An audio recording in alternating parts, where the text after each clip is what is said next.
welcome everybody. It's a very great pleasure for me to open the fourth panel of our international workshop, Archetypes and Experiences, and it's a very great pleasure for me to introduce you to our first speaker today. This Dr. Bernard Sartorius, who is theologian and Jungian analyst at the ISAP or ISAP, the International Seminar for Analytical Psychology in Zurich. Dr. Sartorius has more than 30 years experience in the field, and he also worked lately in Tunis, Fez, and in Damascus. And he's also the author of a very interesting book, The Orthodox Church, L'Église Orthodoxe, and of course has also published numerous articles on archetypal topics. And it's a very great pleasure, and it's your turn. Thank you. Thank you. I will try to keep really the time that is allotted, and we are more or less tired, so my talk will be in fact very simple compared to some of the other presentations we had, which were really elaborate. We'll see it's going to be very simple. It will be relaxing. The title of the talk is An Archetypal Image of the Provisional / pro-visional quality of knowledge. Provisional and provisional, it's a wordplay. At the same time, provisional in the sense of temporary, and provisional in the sense of indicating beyond itself. What I want to speak about is in fact our real consciousness.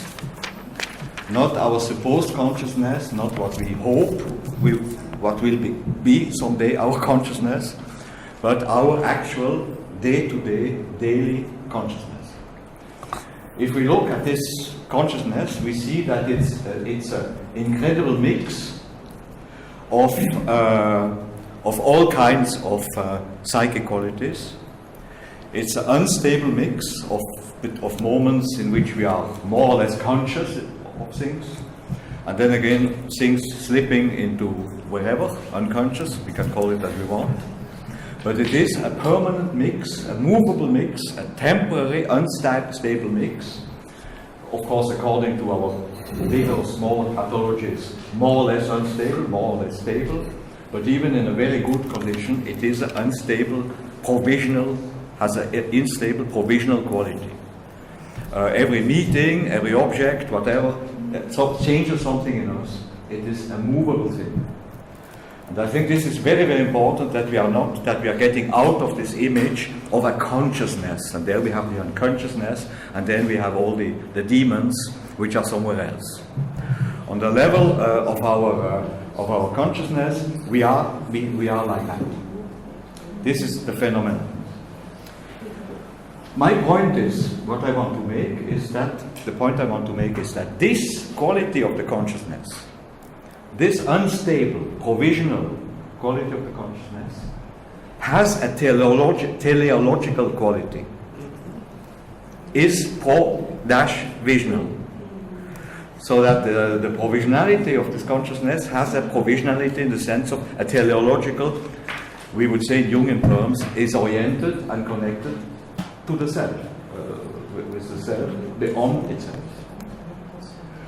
But not because it is a good consciousness in the sense of an ideal consciousness. Just because it is as it is. The way I just described it. And the way, phenomenologically, it is for each of us. Of course, differently, in a different way, individually different, and. If this would be a basic quality of our consciousness, to have this double nature, because being provisional, it is provisional, we would have to find archetypal images who illustrate that. And I found indeed one, which of course, that's again then my personal lecture, my personal reading of it, in the figure of John the Baptist, in the biblical figure of John the Baptist, who is the forerunner of Christ, who is indicating Christ, and even to a certain extent, as we will see, is making Christ, because at one point, at the moment of his baptism, of Christ's baptism, that's when God says, "You are my only son, you are my beloved son." At that moment, at the moment when John the Baptist baptizes him. So, very, very important figure, in fact, symbolically. That Jung is, I don't have to illustrate, I would have here a long quote, but we don't need this, we can see this afterwards. That for Jung, Christ is an image of the self, is without discussion. There are many quotes which we can show that. So I take this for granted, that we can make a reading there, that the connection between John the Baptist and Christ is a relationship between this empirical consciousness, as I just pointed at it, and the self. If we look at the story now of John the Baptist, we are taking the biblical John the Baptist, not Yahya in the Quran. This would probably give, maybe in the discussion we can have an interesting other aspect coming from this corner, but I limited myself to the biblical image. We see that it's a life which it can be characterized, I would say, through three main episodes, four main episodes. One is that he's indicating Christ. He's forerunning. He's saying they will be greater. I have a lot of biblical quotes, but it's not necessary now. I think you have them. If you want to have the references, I can give them afterwards.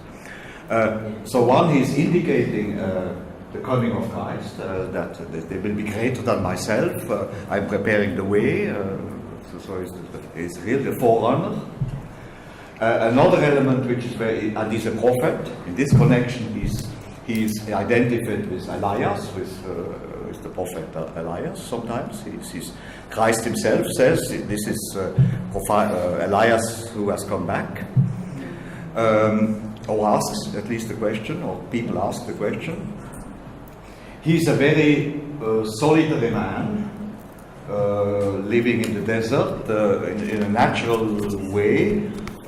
He is eating locusts and clad in a camel skin.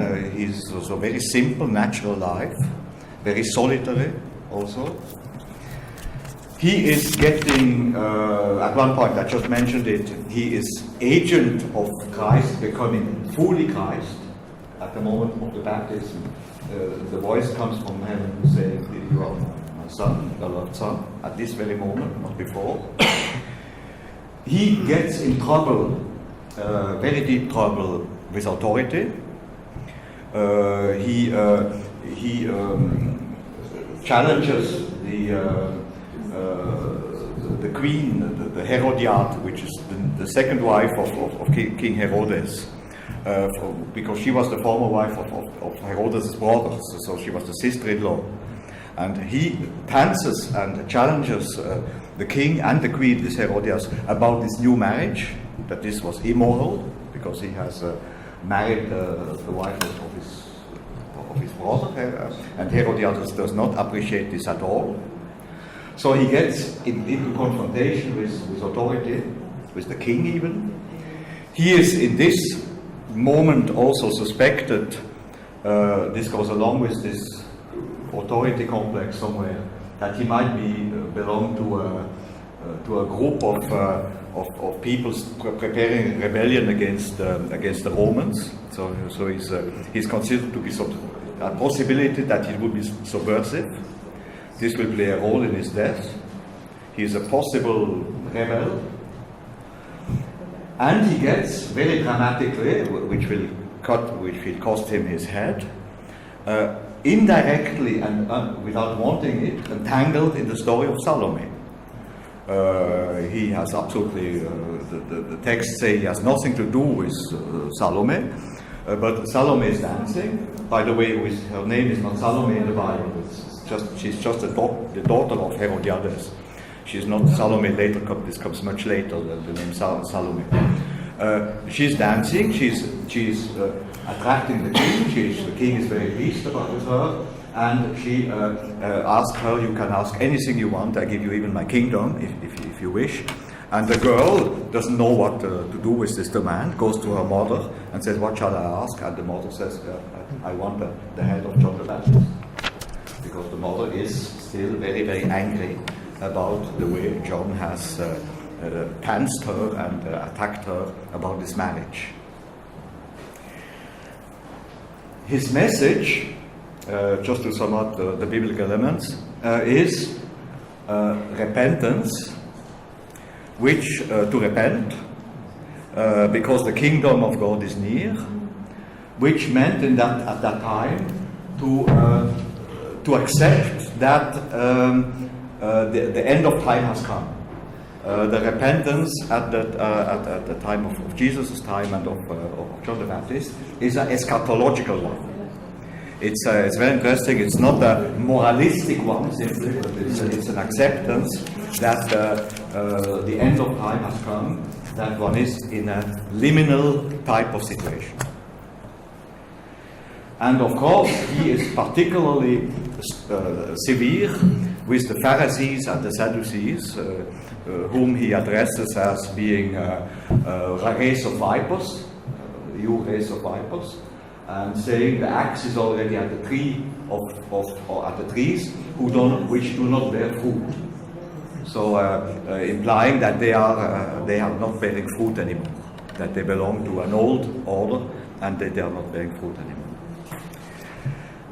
So now, if we take this symbolically, those different elements, of course you can imagine that one can become much deeper for each of the elements, but in the half an hour I just have to be very focused.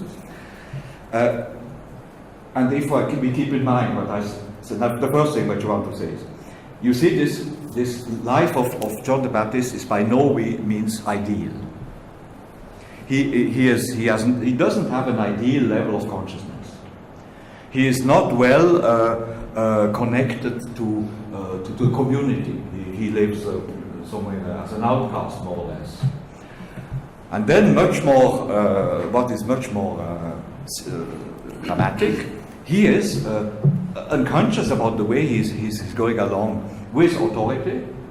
He just blunders out that this is this is not good, this marriage. And he's absolutely not aware of what is happening in the story with Salome. This is hitting him like a lightning coming from sky, if one reads the text. So this man, that's why I take him as an archetypal image, is in fact very much a mixture of consciousness and unconsciousness. In our enlightenment type of idealizing consciousness, he has his sides he does not see. He has other elements in which he sees very clearly.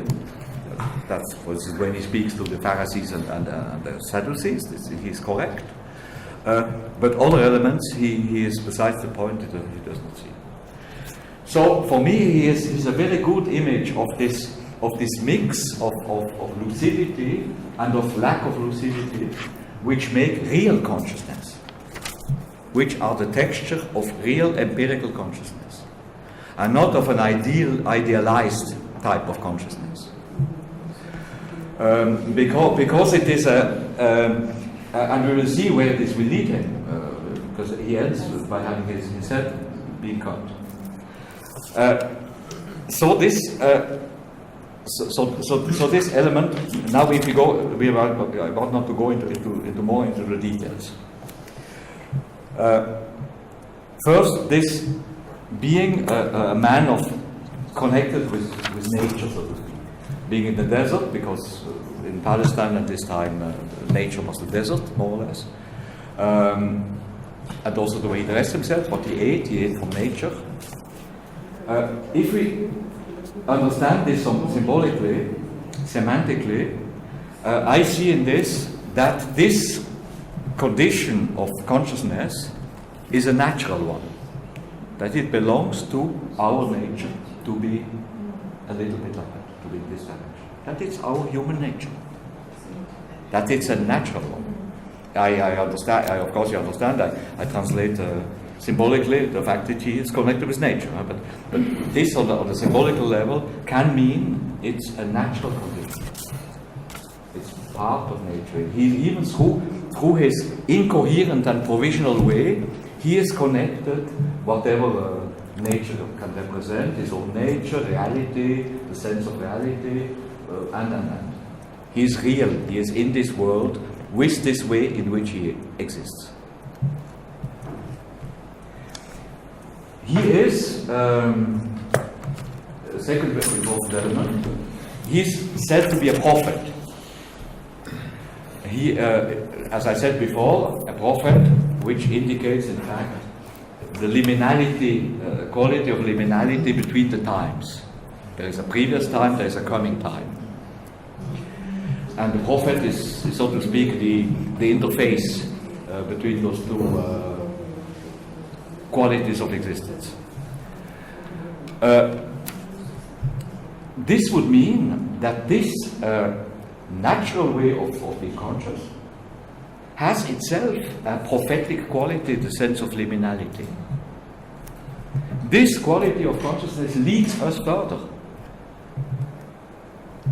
It's not necessarily only something which is pulling from behind self, some kind of mysterious self, which is pulling the being somewhere, pulling the strings somewhere from heaven or from the unconscious.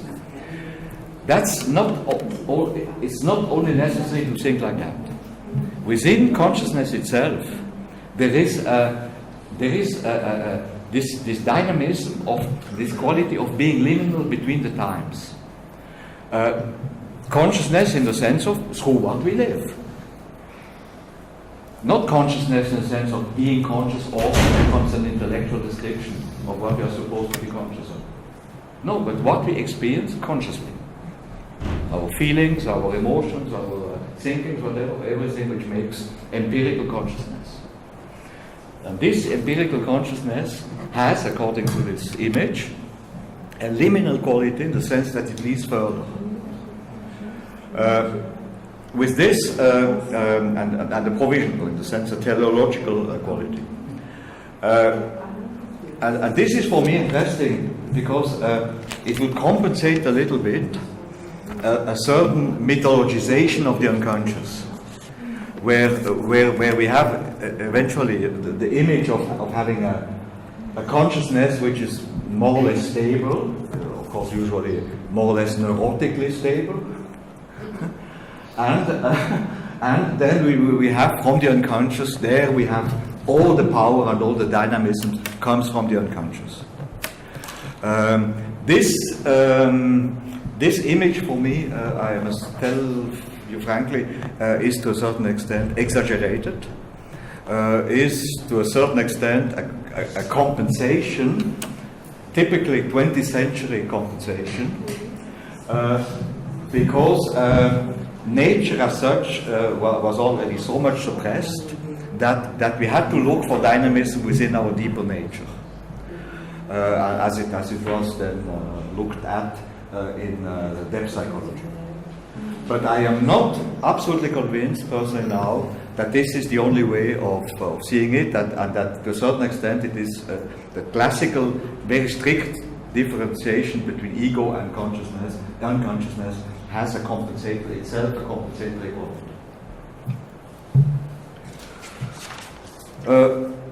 Now, another element which I just mentioned, which we can just say more about it, is the baptism which Jesus,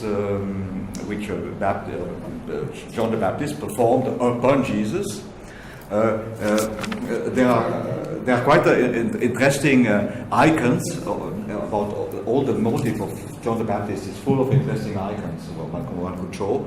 This one is particularly interesting, the Russian icon, because one sees John the Baptist is above Jesus. Jesus is in the water of the Jordan, and the Baptist is a bit higher, topographically speaking, and is baptizing him. And at this moment, the voice is coming from heaven, "You are the Son of God, my beloved Son of God." So, in other words, one could say that this empirical consciousness, or provisional empirical consciousness, of which is our real consciousness, is the necessary agent for the self being constellated. I would then say that the voice saying that you are the son of Turner is the concretization, is the constellation that it is the self. That the self, in other words, is constellated when we are living, when we are consciously living the way we are. And I insist, the way we are, and not differently from the way we are. And this is also, of course, a very debatable and I think interesting point. Sorry? Can you repeat that last sentence? The self is being constellated through the way we are, and not we are really, empirically, and not through the way we are supposed to be. Whatever this supposed to be can imply. It's the empiricism of our real consciousness, which is, of course, very, very individual. This is a point I should have made as I spoke of John the Baptist in the desert. Because this can be seen symbolically as the individuality of this empirical consciousness of each of our consciousness. So this individuality of the consciousness of each of our consciousness is what is constellating the self. And so to a certain extent, and moves us forward, whatever the future of our life will be, or for further evolution of our consciousness. Whatever it may be, because this future is also, this theological quality is also an absolutely individual one, and can absolutely not be typified. It should this and this and this should happen. This I personally am completely don't believe in this anymore. I have seen too many examples where it's not working at all that way, and nevertheless the people are becoming themselves. Whatever this means, but becoming themselves on a very, very precisely individual level. Now, the tension, another important element, the tension between Herodias or Herodes and John the Baptist can be seen symbolically as the unavoidable inner tensions we all have all the time between ourselves and authority, between our consciousness and authority. But I take authority there not necessarily in the sense of outside authorities, but of our inner references. What is right, what is wrong, what is conscious, what is unconscious in our references. What is it? I am connected with myself. I am not connected with myself. All this is somewhere within the register of what is right and what is wrong. And so this debate of John the Baptist and this tension which leads to his beheading with Herodes and his wife and John the Baptist, for me is a symbol, is an image of this permanent tension we have with what is adequate, not adequate, what is just, what is not just, and. It's a highly symbolical conflict. It's not only a tension, it also could be a conflict. There can be a conflict, of course. Tension can lead to conflict. I mean, it's like a super ego conflict.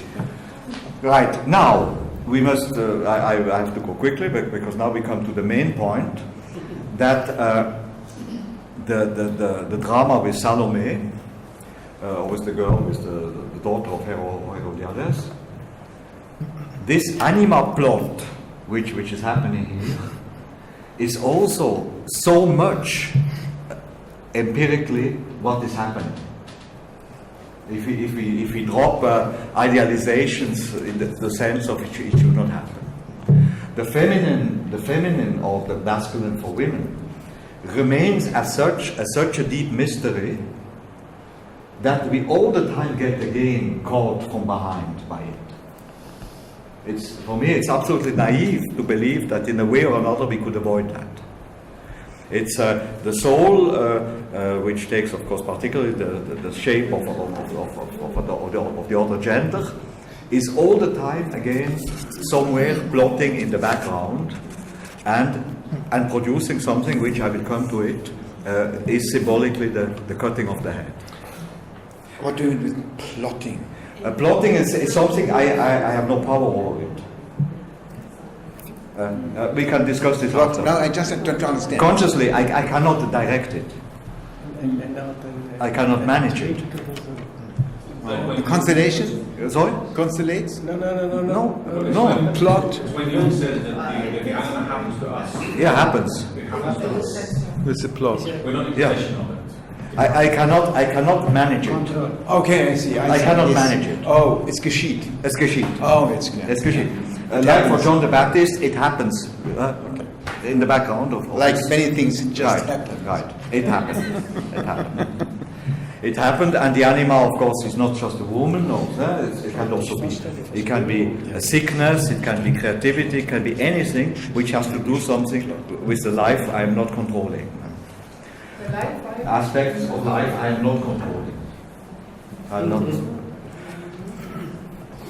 Now, this leads to the beheading of John the Baptist, and this is, of course, the most common, well-known episode, and I see in that symbolically that the head being cut is that the consciousness as it was so far is cut, has to disappear.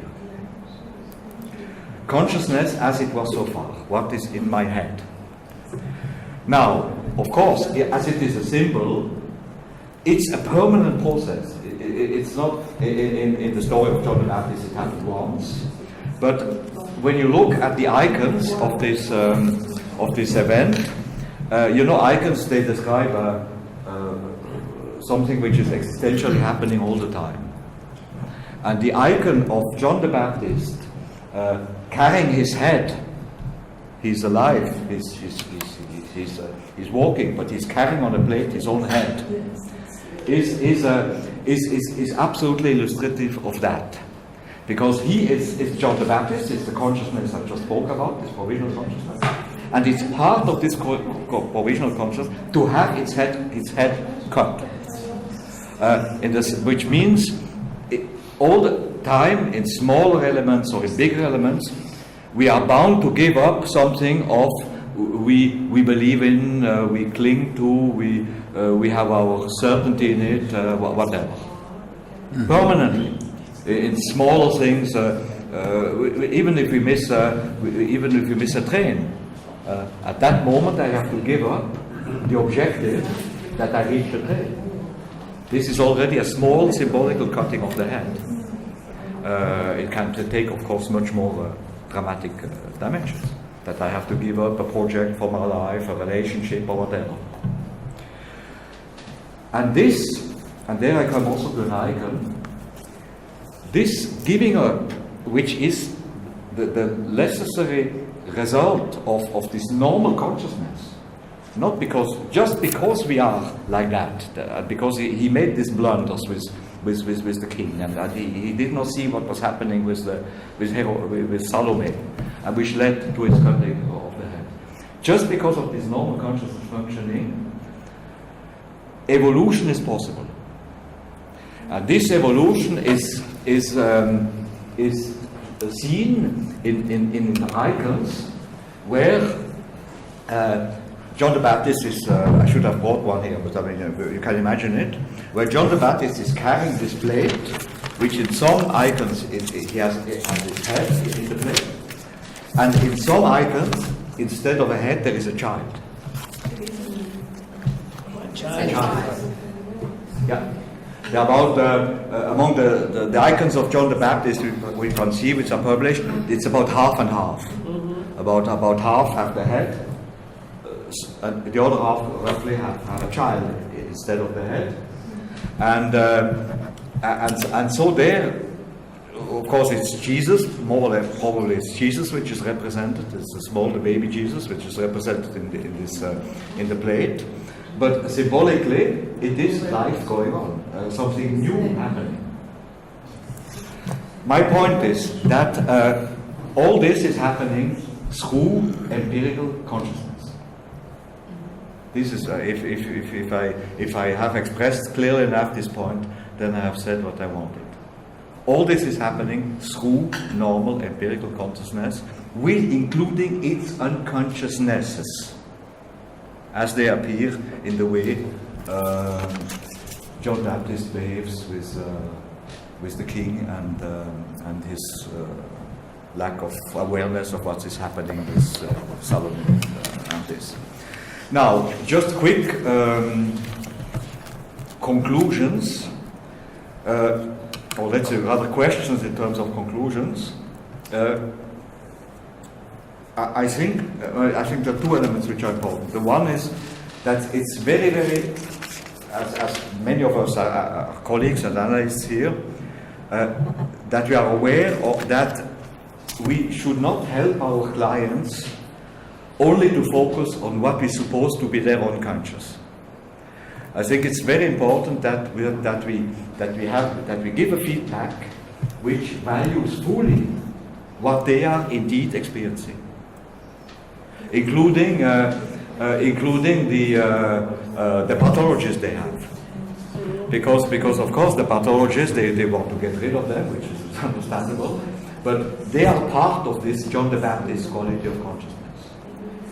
So I think this is one element which is important, that we are not either way focusing too much. Now let's wait, see what the unconscious is going to say, because this might automatically give some kind of disqualification of what they are in fact living, practically and really, and introduce some kind of dichotomy in the being which they do not need and which nobody needs. Another element which I think is important is that the connection with the symbolic, be it the symbolic in society, but also the symbolic of our own dreams or the dreams of somebody, if we work analytically, can only happen, in my understanding, through this John the Baptist quality of consciousness. In other words, by ourselves being the way we feel like we want to be where we are in front of a symbol. Not splitting ourselves into two. Now here I have my normal thinking. Now let's think if there's not something else coming which might make me wiser. I am personally becoming very suspicious of this way of introducing a dichotomy inside the analyst himself. When we feel free to express ourselves with whatever is coming, we might make blunders. John the Baptist is not perfect, but those blunders, they will be part of the process. Mm-hmm. Yep. That's it. Mm-hmm. Good. So, yeah, thank you very much. Good message. It was a very inspiring paper. There are several questions running in my head, but I'm sure here are many other questions. We already have one. Dr. Binos? It seems to me, il me semble que ce que vous venez de dire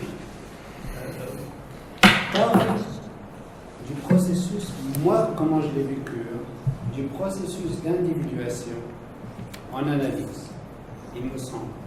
Parce que s'il aboutit quand même d'une manière qui semble dans un enchaînement d'événements qu'on ne contrôle pas, qui n'est pas contrôlé, un conflit, la présence de Salomé, qui est une image féminine, il aboutit au Christ, qui est un symbole du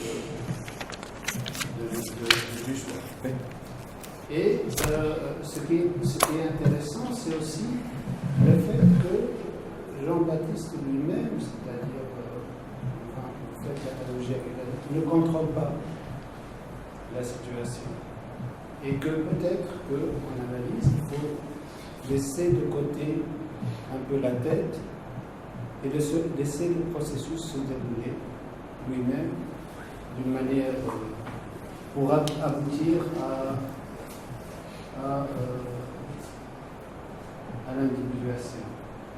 Mais ce qui me semble pose question, est-ce que le fait qu'il soit Jean-Baptiste dans le désert et un peu coupé du social, qu'est-ce que ça pourrait dire pour vous? Qu'est-ce que ça veut dire? Kannst du kurz übersetzen auf Deutsch? Er fragt eigentlich zuerst zusammengefasst und dann hat er gefragt, was bedeutet eigentlich, dass er in der Wüste gelebt hat. auf Englisch, damit alle verstehen.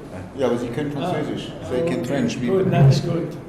Sorry. Was bedeutet es, dass er in der Wüste gelebt hat? Ja. Und eigentlich mehr oder weniger asozial war auch. Allein, genau. Allein, isoliert. Ma essere dans un réseau social.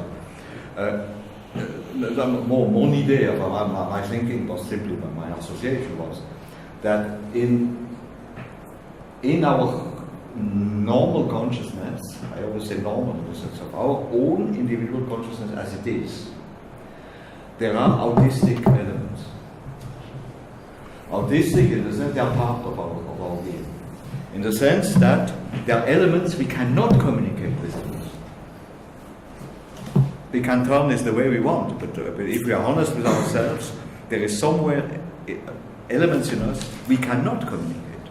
We wish to communicate them, we try to communicate them, but we cannot communicate them. And the fantasy that everything has to be communicated, or should be communicated, and if it's not the case, then we have a pathology.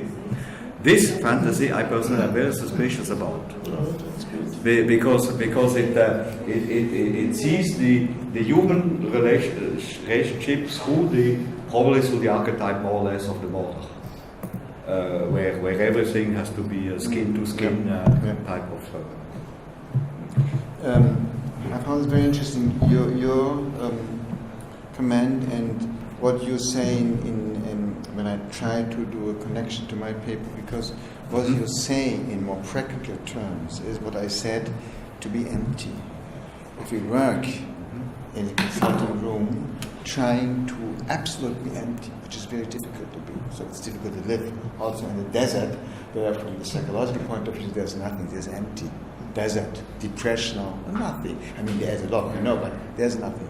So this leads to a technique you spoke about, which is absolutely the same as of my technique, even if I come from a complete different point of view. Mm-hmm. That means I just take what comes in, nothing more, and look how I react, how we react. So this is a different way of working, and this is very interesting because this is what your consequences is exactly that the consequences I have for my treatment technique. Okay. That I try to be just each hour again empty and receptible. Even it's nothing.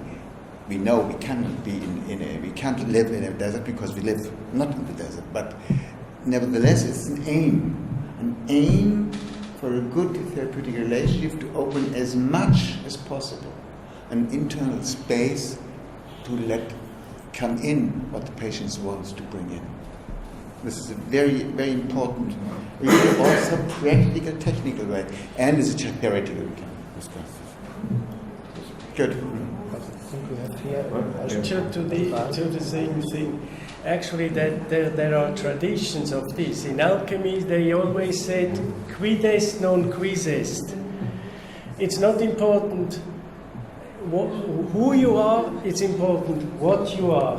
And this what you are is exactly what you described. Quis est non quid est. They always quoted this, and in Hasidism, in Jewish Hasidism, there is the Mönch.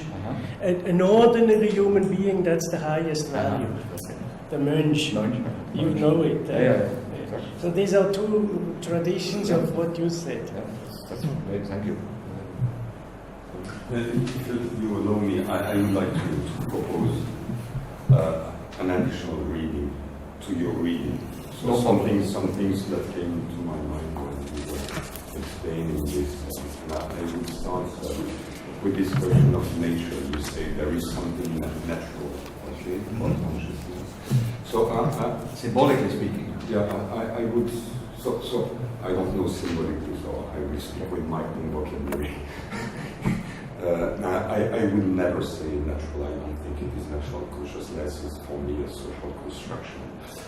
So I would rather say social. Okay, so there is a way that consciousness is built socially that we call Sharia, which is built according to the law. Everybody is living according to a law. Okay, so which is the social form of organization of consciousness through which we are living.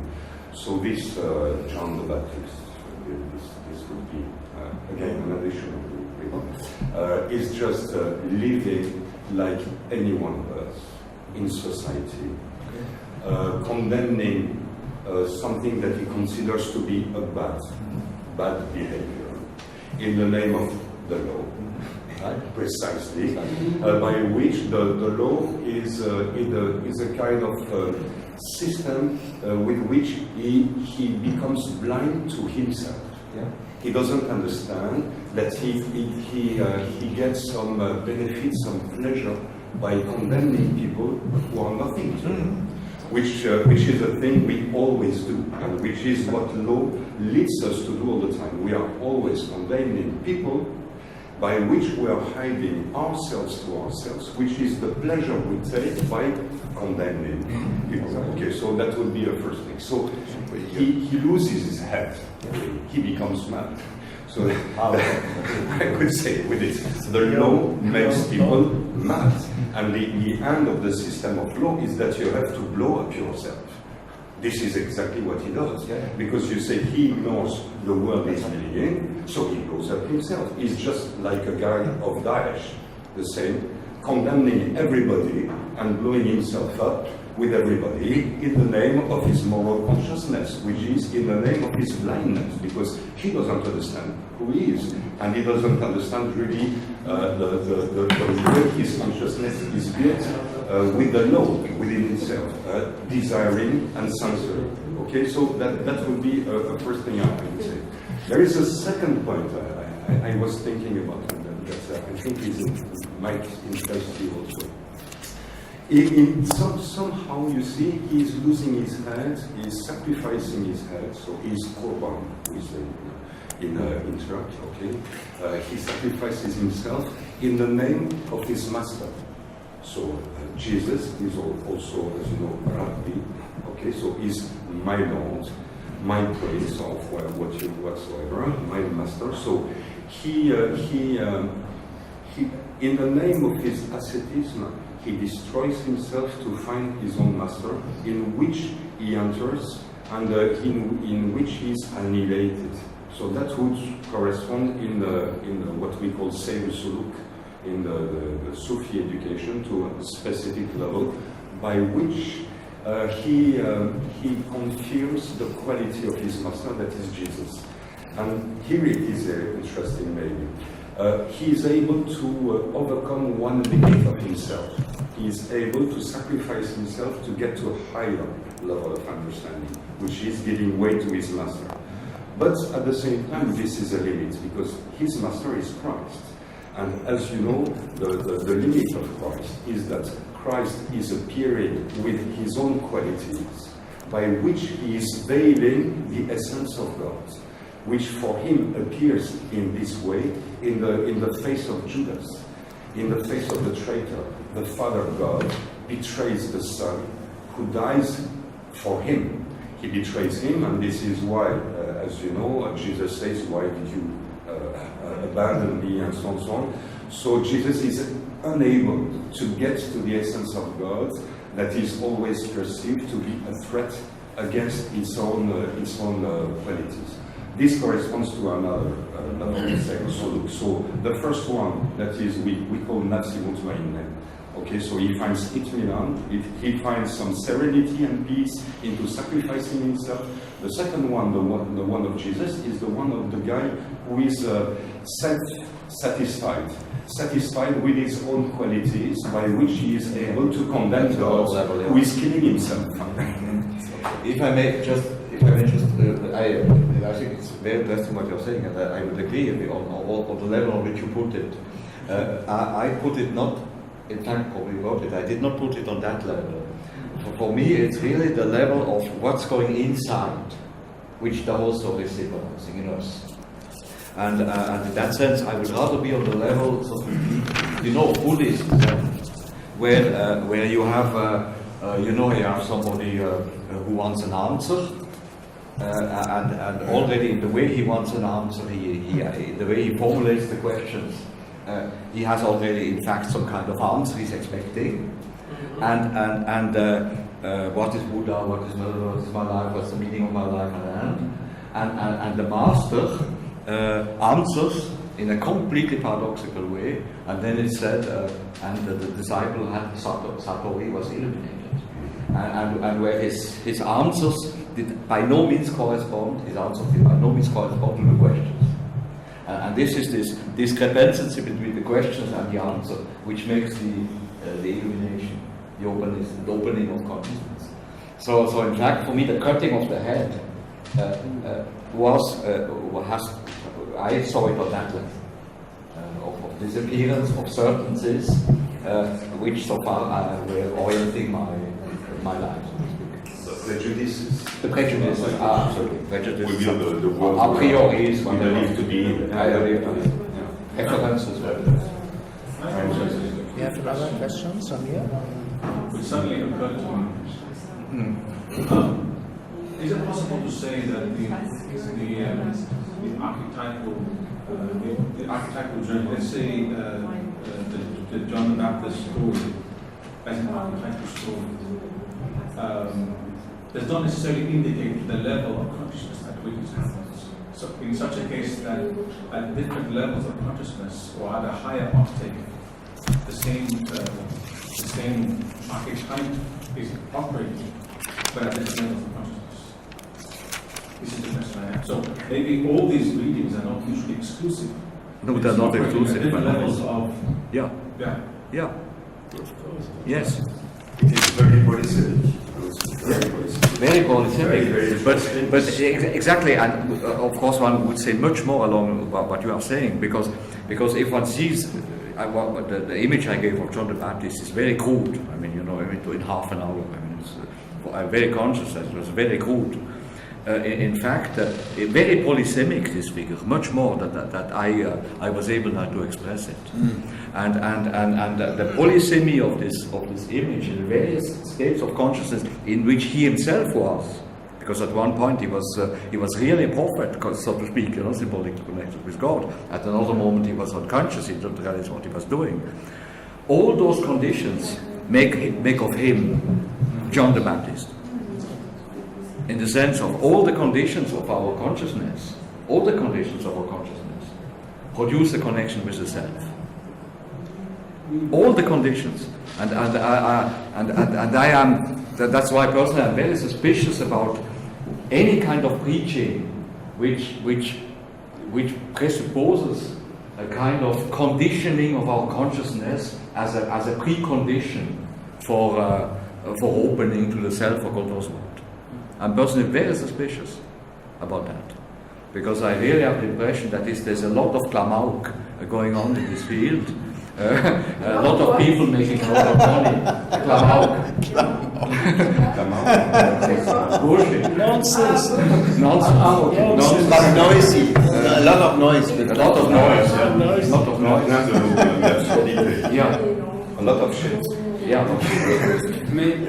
That would be. C'est plein de merde. Mais peut-être l'activation de l'archétype, si on parle d'archétype, de l'activation de l'archétype ou l'émergence, elle vient aussi symboliquement au moment où la tête est coupée. C'est-à-dire où quand même la conscience lâche un peu, non? On lâche plutôt. Lâche.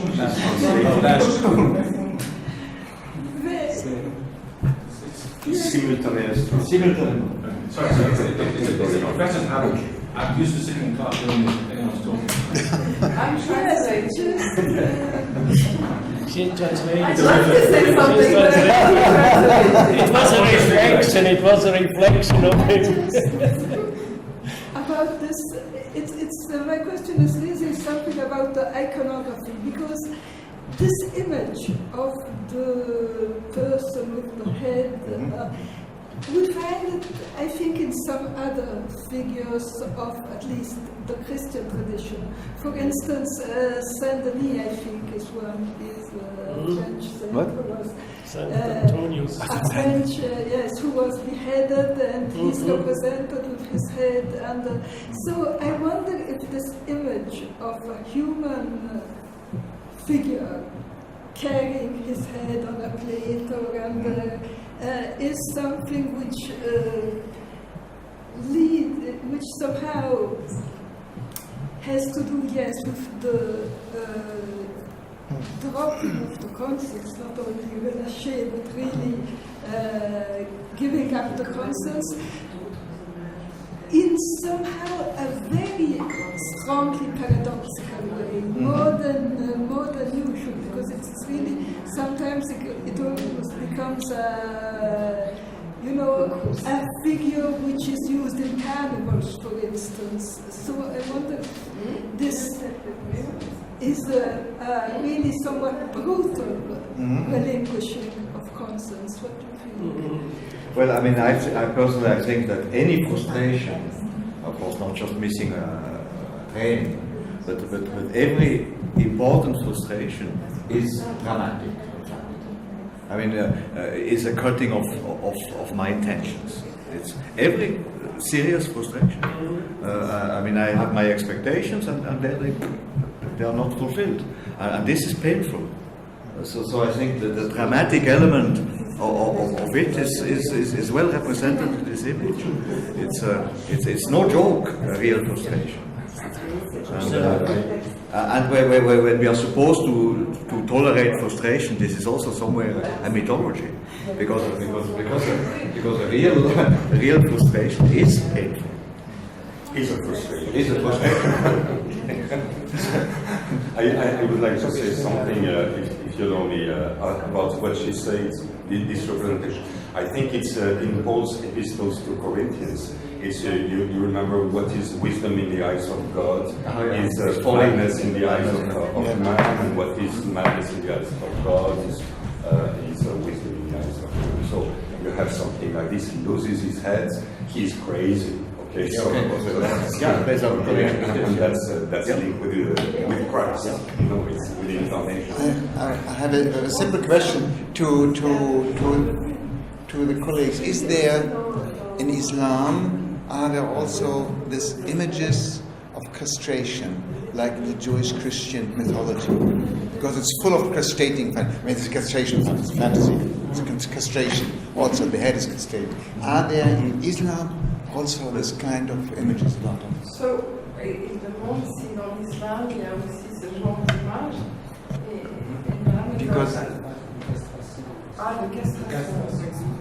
Because in the Christian, Jewish background, a lot of images of castration. Castration. And so my question was, is that the same existing this kind of images in Islam? Because it's very, very obvious. I don't know. I never saw. Yeah, it's interesting. In the Sufi texts, I never saw. En islam, vous parlez du dogme ou de la manière de voir les choses? You speak about the text or the meaning of the religion.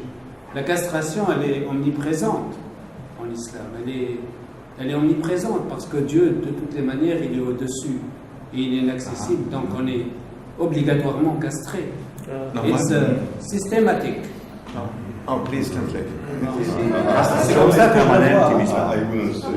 Gott immer den Menschen begrenzt. But you know that Yahya, the name, it means he's living. He's living. So the guy who is dead is living. Yeah, this is wonderful. It's another image that is important in Sufism, which is the living, the walking, living dead. Okay, so there we have the ideals the child in the plate, the zombie. The child in the plate. The child in the plate. In fact, I don't know about your question. I was just wondering. I don't think there is anything like this in Islam, but really now you make me think. But idea of castration, like we use it, does it not come from Freud rather than from the more general? I wonder if it is to sacrifice something, to sacrifice a son, to sacrifice parts of your body. This is a motive in the Bible and in the Old Testament. But I think sacrifice is one thing. Of course, you have that in Islam, but I don't know if it's the same thing as castration, which is Yes, this was not a sacrifice. It was a castration. No, when you use castration, you're using a Freudian model. There has been no discussion of castration here. He talked about the severing of the head. Now you're bringing a Freudian concept in a discussion where there is no image of the castration. I bring in Erich Neumann. Yeah?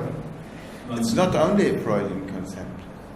No, but the cutting of the head is specific. Cutting I cannot of the reduce head. it to castration. I would never, But now you I take. would never make a cutting of a head a castration. But you take castration now literally, much too literally.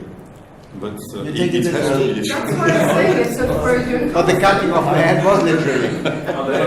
No, but I mean, if I can say something here. But let's go back to the text. Reconciliation, let's go. Castration is May I? interesting. It's a lot of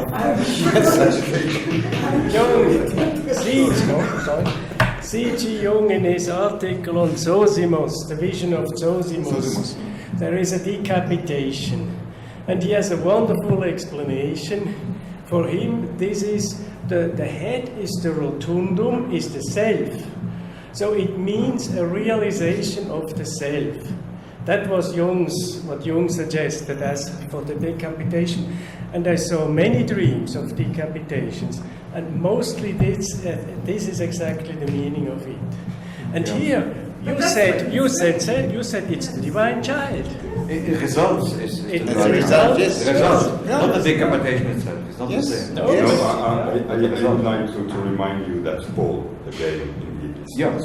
explains that there is only one true sacrifice, which is Christ's sacrifice, which is the true circumcision. And as you know, circumcision is a kind of castration. So, But there is a real castration, Right. which is. But about this castration, if I can just say something about it, Yes, because but Paul abolished circumcision. Yeah. When there was a discussion, Paul took the position. This is exactly what I said. Okay. There is ein only Konzept one reingebracht, das circumcision. Verwirrung schafft, das mit der Kastration. Ich bin schon einverstanden, aber. Ja, ich weiß, aber bei Jungianern ist es schwierig, wenn man das And I just said something about this castration thing he has introduced. Because of course the head, for me it's evident, the head is also the part which is more young. Sure. It's the mantle. It's the It's masculine. So it's mantle young means in, masculine so in that also. sense it's a castration of the young, if you wish. But it raises always a bit irritation in my young Jungians if you speak about Intentionality of the head. If you allow me, I would like to add something on this chapter of castration in Islam. I think you have always to think castration with fetishism. Okay, and I would very, very much understand this fetishism as building images on myth.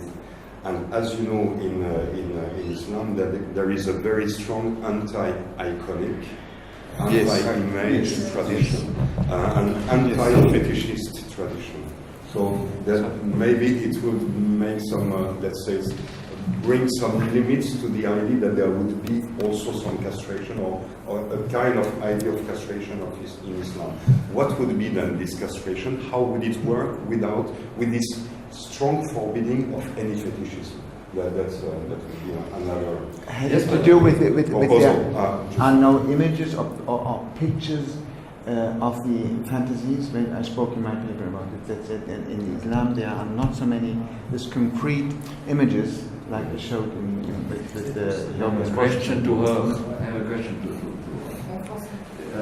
is this not the idea, but the reality? Est-ce que le phénomène de que l'être humain dans son évolution doit renoncer à des intentionnalités, est-ce que ça ne fait pas partie du soufisme? Le renoncement à des intentionnalités. Est-ce que dans le dialogue avec le maître soufi, est-ce que c'est pas justement un des éléments que le maître va le coincer, va coincer l'adepte quand il a trop d'intentionnalité. Ça serait une castration symbolique. Oui, oui. Non. Non, mais j'aimerais bien avoir la réponse de Mme Hadley. اي بس الانتنسيون يعني مش الشهوات الانتنسيون يعني كل ارادات إرادات لي فولونتي يعني يعني هو بيسأل انه اذا كان يعني الشيخ لما انت بتسلمه ارادتك في نوع من يقول لك سلم فيه بما لازم تسلم فيه. ايه بس انه تسليم الاراده Arabisch gelernt jetzt weiter. Arabisch gelernt jetzt weiter. C'est le symbole de quoi? Il te demande si l'adepte ne doit pas renoncer à sa volonté, oui, à bien sa sûr. dans l'initiation. Oui, bien sûr. Voilà. Parce que il doit, c'est pourquoi il s'appelle malade mourir. Ce qui veut dire mourir veut dire Mourir, celui qui a la ça vient volonté. du mot de volonté. Volonté. C'est la personne qui veut Dieu, c'est pourquoi il est mourir. il est mourir, ok. Oui. Mais il donne sa volonté à son cher pour le faire approcher de Dieu. Könnt ihr noch mal kurz sagen? Kurz sagen. Sacrifice. Sacrifice. Yes. Pas castration, sacrifice. Sacrifice. Ja, nee, er will, nicht, ich habe es gesagt, er will eigentlich sich Gott nähern, Ja. aber dieser Wille, sich Gott zu nähern, muss er seinem Sufi-Meister abgeben. Also, Das ist ganz toll, muss er dem Meister abgeben. Ja. But in this case, und, aber sie spricht davon, von diesem Abgeben eine Form von Kastration. Ja, so das selber. Sich etwas aufzunehmen. okay. Okay. Je peux me permettre. Oui, aussi. Je veux dire quelque chose. Quels sont les obstacles? Parce que parfois, يعني le moi, يعني il fait de لأنه هون كتير صعب القصة. مثلا في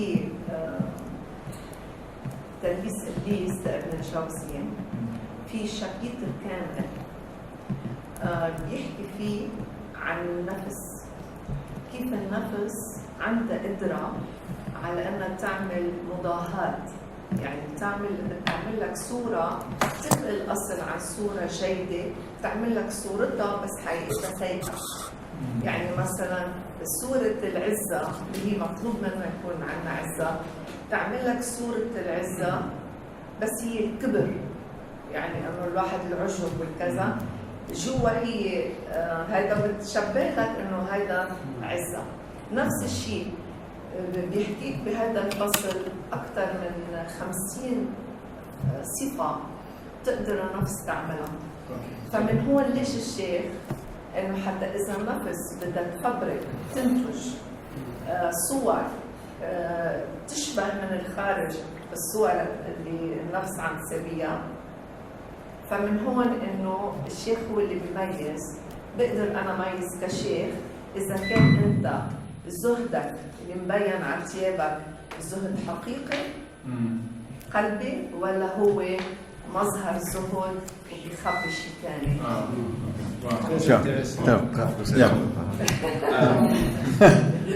Mentioning a text which is a genre, a topos in Sufi literature that discusses the ability of the nafs.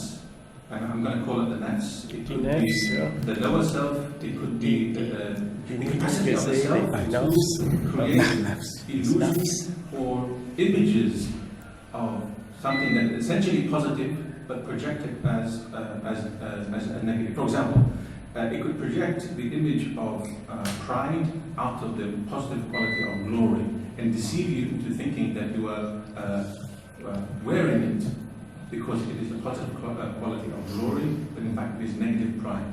And it lists over 50 different qualities in which it can deceive you into thinking that you are wearing one thing, but in fact, so this notion of self-deception. And this is where the master comes in to first distinguish between these different kinds of self-projections and images. And at the same time, the Shaykh can tell from your outward appearance whether you are wearing these qualities in their negative form or in their positive form, and whether you are self-deluded and how to guide you in the process. في تعطي مثال تاني عن غير العزة في يعني مثلا يعني الأمثلة على بس كنت بحكي عن نقطة ثانية كمان. كثير هو حكي عن العجب، عن العزة، عن ممكن يكون انه العطاء، انه هل هو عن كرم، يعني فعلا فعل كرم، ولا فعل بتحب انك تكون سيادي على الناس. Okay.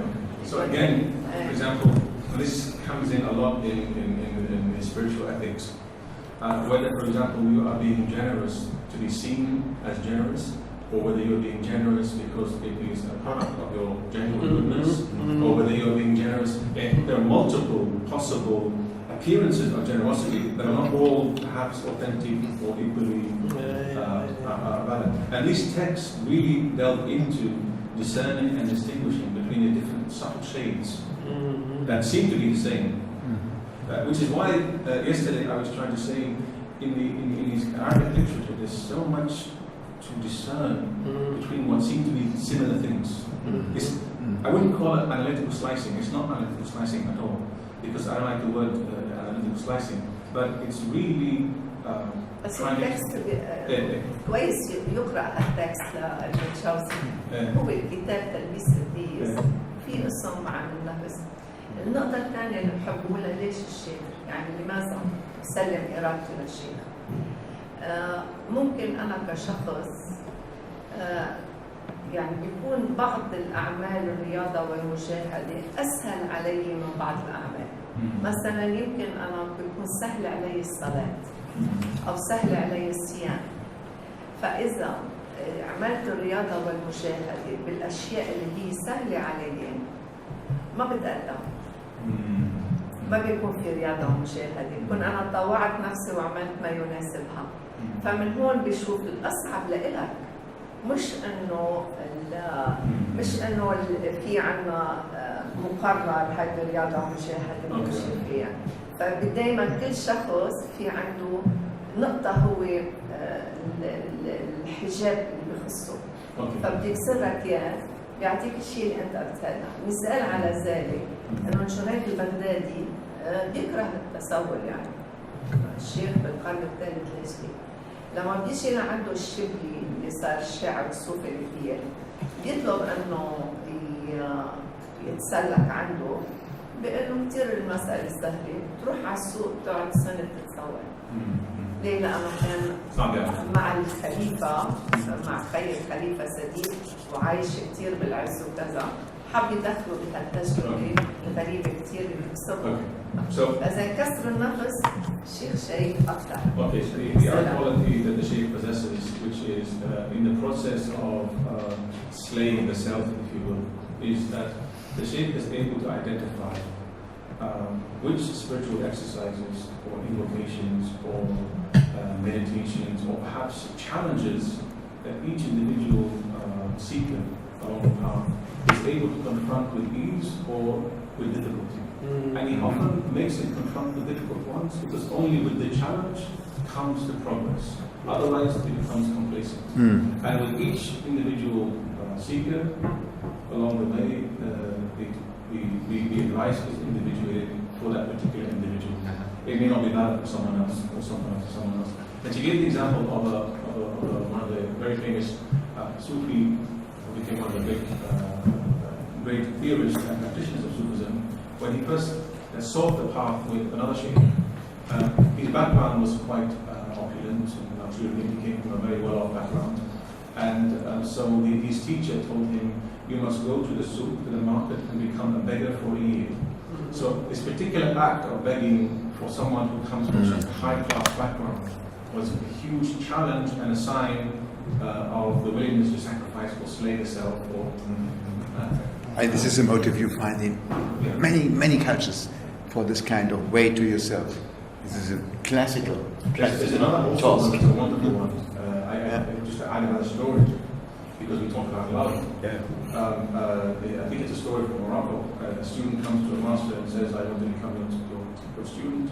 And he says to him, have you loved? Have you loved a woman? Have you loved? And he says, no. And he says, go love and then come. So this was, I wanted to mention this story when we were going to talk about the anima, the story, because it's also another illustration of a particular piece of advice for one individual that particular individual needed at that stage in their life. Does that not confer an enormous amount of power on the sheikh? I mean, السؤال هون انه من السلطه هائله على انه عند الشيخ يعني ممكن سلطه هائله. صحيح هي السلطه عشان هيك انه يعني اختيار الشيخ مساله كثير اندرست بالتصوف. يعني الانسان ما بياخذ اي شيخ، بده يعني يتاكد انه صادق، يتاكد انه فعلا هو ما عنده نية أخرى من إنه يكون له هالمريد وهالمريدين. أنا كمان اندس بالوسط الصوفي بالأزمنة اللي صار فيها يعني تخلف، وبالأماكن النائية مثلا كثير دخل ناس دجالين، دخل مثلا لأنه هذا مركز إنه الإنسان يصير له سلطة على الناس، وكمان مركز يعني الكل بدهم رضا، الكل بيجيبوا له هدايا، الكل كذا، فبالتالي هو مركز مفيد وسلطة يعني. فمن هون كثير مهم الإنسان بده يطلع وين بده يحط إرادته. مثل ما بدك تحط ثروتك ببنك أنت متأكد منه، فالإرادة أهم من الثروة. So that's why very quickly the Islamic Commission developed very strict criteria on in the various supporting literature, very strict criteria on who can become sheikh and who cannot. And some of the criteria are ethical, some of the criteria are the ability to empathize, understand, possess the right kind of knowledge to guide people, but also someone who's not mixed with worldly gain, because often, as it happened throughout the centuries, people claim to be sheikhs, they receive a lot of gifts, they have political stature and power, but they're far from actually being the kind of guides who could actually guide people. And many Sufi turuq have been literally destroyed and corrupt because of this. That's just a quick summary. You become not the sheikh, but our next speaker. Oh. Exactly. Yes. So we should continue, I think. Okay. I actually also would have had some questions, but maybe in our final discussion.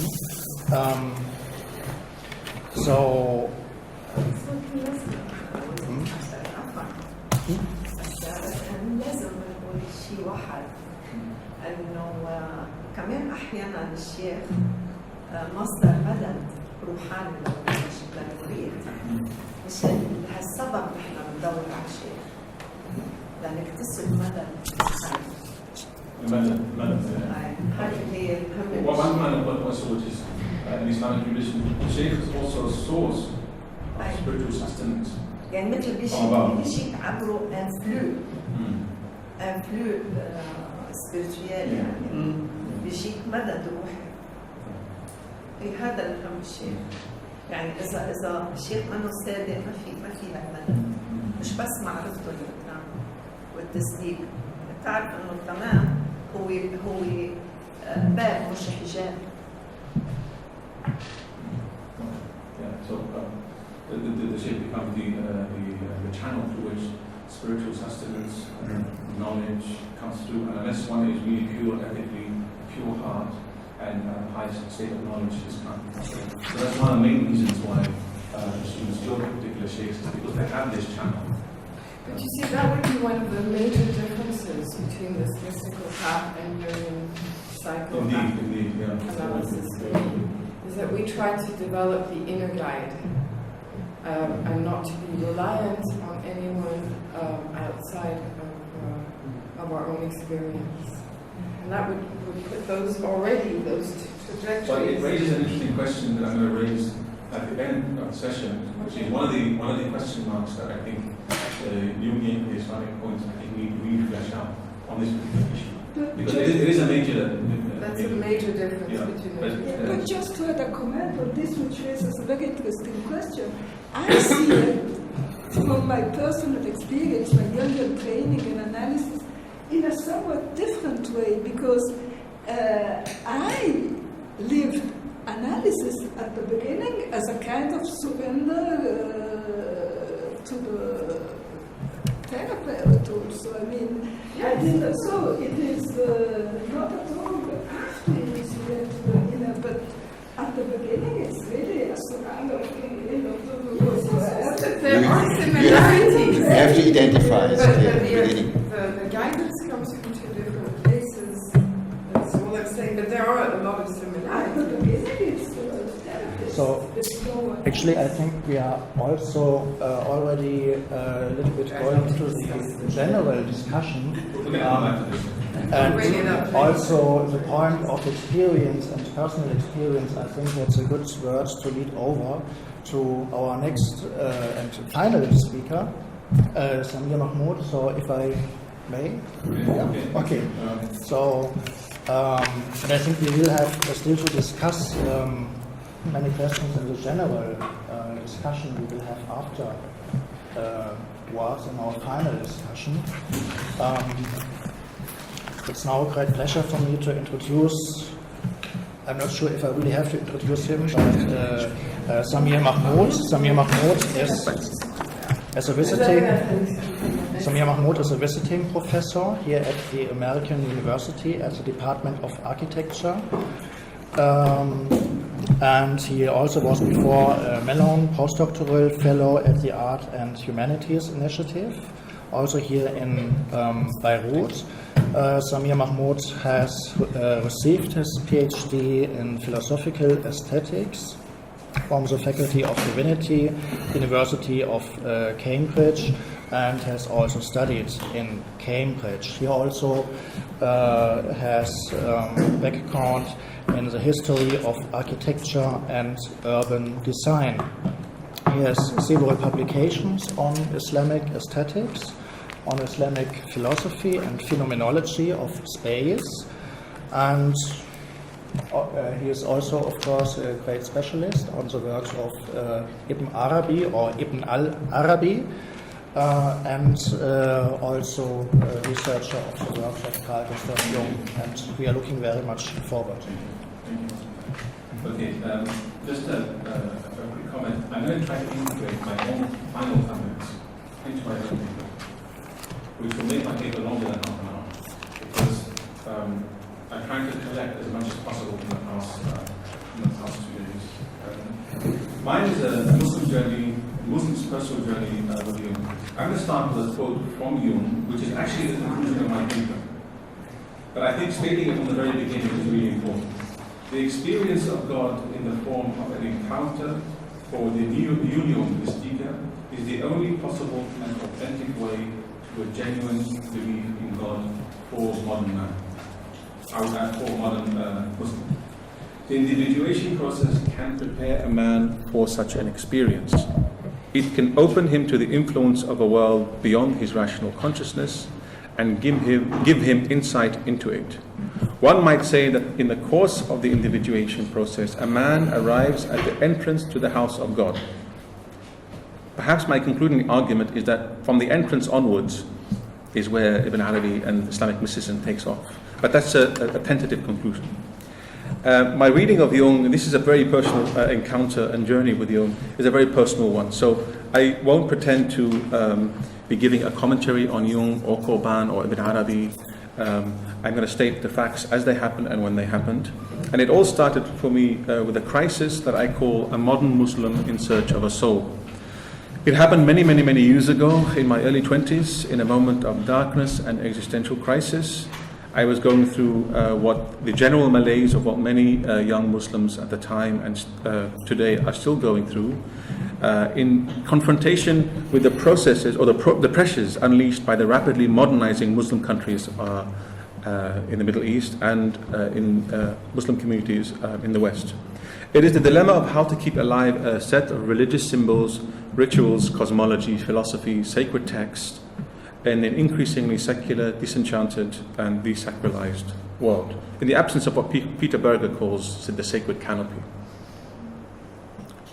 I was deeply convinced that the modern secular world had gone too far in its repression of the spiritual, and I came across a wonderful text, Modern Man in Search of a Soul by Jung. It came at the right moment in my life, and it was describing precisely the problem I was going through. Now, the general political, sociological, and psychological symptoms of the modern world are all symptoms of the same fact, the destruction of the God image, and that rang very true with my own, the God image. A God image. And I discovered in Jung's profound writings a very sensitive soul trying to articulate something that conventional words and language cannot convey. And I found the novelty and the freshness of his writings very, very stimulating. Jung's descriptions of events happening at the early 20th century, in his preface to Essays on Contemporary Events, Jung says, "We are living in times of great disruption. Political passions are aflame, internal upheavals have brought nations to the brink of chaos, and the very foundations of our worldview are shattered." I couldn't find a better description of the current state of the Middle East, at least also when I was growing up here many years ago. The world, not the world, but I mean particularly, the nations at each other's throats. This critical stance of things has such tremendous influence on the psychic life of the individual that the doctor must follow its effect with more than usual attention. I don't need to rehearse the number of wars and events that have unfolded in the Middle East in the past 30 years that I've been alive, or 37 years. And then I came across interesting the notion of the archetype of the apocalypse in Jung's writings. Jung regarded the apocalypse as an archetype because he recognized that through every culture has some variant on the end of days scenario. There is destruction, there is punishment, there is a form of a new reality and a world born of it. At a collective level, Jung tells us that the archetype seeks to reorient humanity away from the illusions and delusions of civilization. And it has a remarkable capacity to be activated, especially, I think, within a religious milieu. And it often manifests in the forms of a religious piety I call religious fundamentalism. Fundamentalism is nothing but an expression, I think, of the archetype of the apocalypse, essentially an embattled form of spirituality, which has emerged as a response to a perceived crisis of meaning.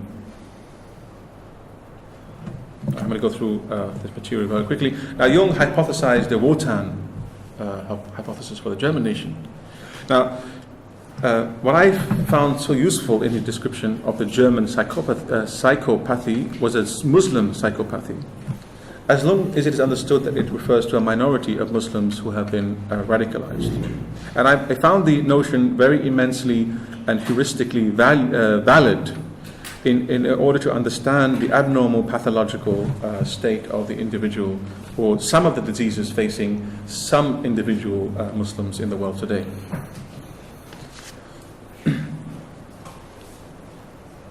Reading Jung, I went on a journey, of course, to Switzerland and northern Italy, and reading Jung before my journey had a remarkable effect of really crystallizing, of framing the set of problems that I would deal with later.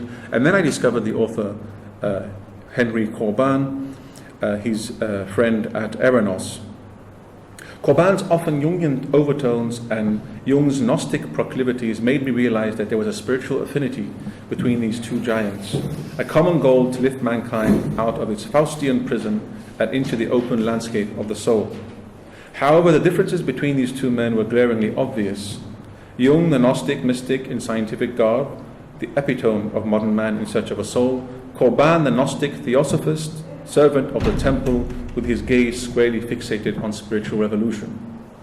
Corbin has been well received in many parts of the Islamic world, while Jung remains virtually unknown. The reason is not hard to find. Corbin's revolutionary spirit and respect for tradition, his critique of the modern West, his uncompromising anti-modernism, his sympathetic interpretation of non-Western religions, and phenomenological prowess in uncovering the deeper meanings of Islamic thought, couched in the vocabulary of Islamic philosophy itself, and often cross-pollinated with Western Neoplatonic thought, rendered his spiritual affinities or his discourse spellbinding, and made him even more appealing was the fact that he was a Western philosopher who was not reluctant to cross over the arbitrary boundaries placed between the Occident and the Orient. Corbin had rejected the famous claim made by Orientalists at the time, and many Muslim intellectuals parroted this notion that Islamic philosophy had somehow ended with Ibn Rushd. Rather, according to Corbin, around the 12th century in the West and under the influence of Averroes and Aristotle, the intermediary hierarchy of angels had been lost. This intermediary hierarchy is what permitted the continual communication between heaven and hell and the ascent of creatures towards God through gnosis and through the notion of theophany. Save for a few exceptions, like the Platonist and the Western esoteric tradition, the philosophical quest in the West was destined to increasingly desacralize and demythologize the world. And it's this absence of an angelology in which the hierarchy of the cosmos is personified in terms of forms or persons, it what seems to have been lost. Now, this sense of intellectual inferiority vis-a-vis Western thought had suffused many of the Arab Islamic intellectuals at the time. Finding Corbin was quite refreshing because he was saying something very, very different. If Heidegger had returned to the pre-Socratic Greeks in search of the primordial meaning of being, Corbin had turned to Islamic mystical philosophy in search of what he calls true philosophical thinking. Here was the first Western intellectual to find spiritual and intellectual refuge in the Islamic East. One of the fundamental problems Corbin found with the modern world was its loss of the hierarchy of these spiritual worlds. Naturally, I journeyed with Corbin back to my roots, the mystical philosophers of Islam. In the writings of these figures, I found what I was looking for. I remember the moment very well, 2005, on Lake Zurich, near the Jung Institute, and not far from Jung's Tower. I decided to dedicate the subsequent years of my life to the study of Islamic mystical philosophy and the works of its foremost interpreter, Henry Corbin. Finally, I thought I had found that which would nourish my soul, that which would suffice. I concluded that Jung was merely a bridge between two worlds that I had crossed, and I no longer needed him. Samir, you speak very fast for people who are not. Okay, I'm going to slow down a little bit then. Very fast. Okay. I mean, one can hear, but it's very... Okay. Making sense of Jung. I was mistaken to think that I no longer needed Jung. I could not shake him off. Somehow his appeal was too strong. Jung's words always rang true for me at a very profound level, offering something that neither Corbin nor the other writers I read could offer, but I couldn't put my finger on it. He was somehow extremely relevant and indispensable to any psychological struggling with the challenges of the modern world. I found myself reading and rereading him. However, the manner in which Jung often presented his ideas and his insights in his writings was a stumbling block for a Muslim with a traditional sensibility like myself. There was a serious tension in his work that was unsettling, and I felt it blunted his psychological insights. I later learned that part of the reason was this classic distinction between personality 1 and 2 and the epistemological framework that he borrowed from Kant. However, reading Jung, I was convinced that he had a personal revelation, and what confirmed this to me was his remarkable commentary on the surah of the Quran, Surah 18, Surah Al-Kahf, in which he comes across as a sympathetic commentator who had a personal experience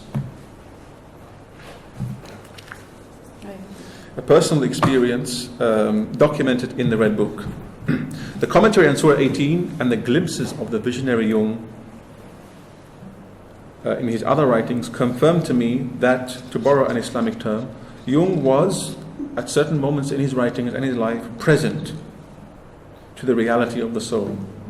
Hudur, his soul, its sufferings and psychopathologies in the modern world and its deeper innermost reality. Corbin taught me that this mode of presence that needs to be disclosed from underneath the tissue of didactic demonstrations and impersonal developments of a profound thinker was necessary. So sometimes this thinker is hiding behind a discourse that he feels necessary to articulate. Suddenly I had found the key to unlocking Jung, and I get into here an anti-Cartesian, anti-Kantian critique which helped me salvage Jung for myself. And yesterday I actually alluded to this. Nonetheless, Jung's personal revelation marks a rupture of plane in the course of his inner life and meditations. It is this personal adventure that ultimately proves most vital for the individual, and not the lofty constructions of conscious thought. It is here that Jung proves most relevant for our age. Roger Brooks' words, and I'm not going to mention the quote here, but he mentioned how one should move beyond the obvious statements of Jung sometimes to the inner kernel of what he's saying. His words had confirmed to me the soundness of my strategy all along. This is how I was able to continue with Jung. Years later, when I discovered the Red Book, I felt I had come face to face with the Jung I had always been familiar with. Indeed, the Red Book was the creative fount of all of Jung's work. He says as much. That was the stuff and material for more than only one life. Everything later was merely the outer classification, scientific elaboration, and the integration into life. But the numinous beginning, which contained everything, was then. He was referring to the Red Book. It reminded me of those intimate inner dialogues that I often came across in many Muslim mystics. That fresh innocence, but also honesty. The extended conversations they have with their alter egos. But I faced two obstacles. First, I still had Qurban's criticism of Jung in mind, which was not going to go away so easily. Second, I remained at loss as to how to situate the Red Book within Jung's works. For Qurban, a traditional Islamic phenomenology of the soul would suggest a tripartite psycho-spiritual realm. According to this traditional psycho-cosmic structure, consciousness is on an intermediary plane between a luminous superconsciousness and a dark unconscious below. Qurban's critique of Jung's lack of an adequate cosmology echoes many of the critiques of Jung that accuse him of lacking a cosmology and a clear metaphysics, without which salvation is not possible. That the question becomes, is salvation possible without the framework of a cosmology or a sheikh or a tradition or a metaphysics? Sonu Shamdasani, on the other hand, says, whereas Dante could utilize and establish cosmology, the Red Book is an attempt to shape an individual cosmology. The Red Book and Jung's collected works reveal nonetheless the lineaments of a soul cosmology. I'm not going to describe this tripartite structure that I eventually think I found in Jung. In regard to my second problem of situating the Red Book within Jung's collected works, I had also discovered a similar tension in the corpus of many mystical writers.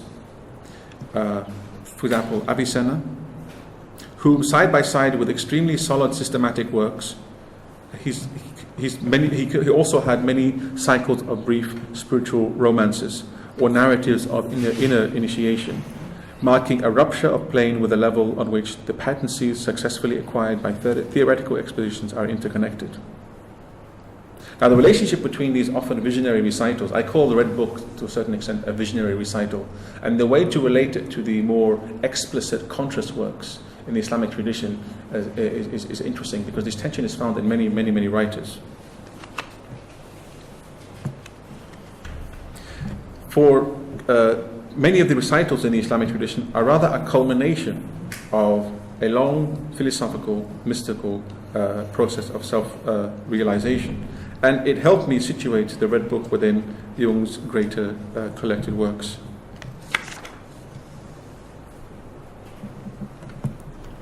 Jung spent 30 years of his life searching in the writings and the traditions of the alchemists and Gnostics, and there he found elaborate materials about ascents and descents.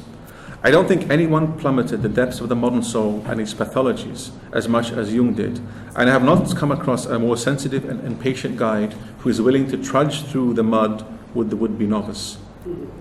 For many Muslim youth, as I hope to demonstrate, Jung is indispensable for this stage of the rebirth.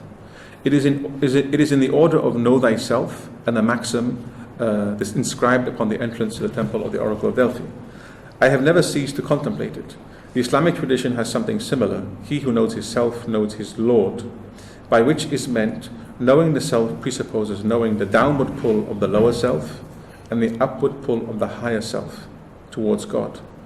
Jung rightly recognized the inner drive propelling us towards our divine arche, towards a divine wholeness, and it is around this that his entire psychology revolves, or I believe at least.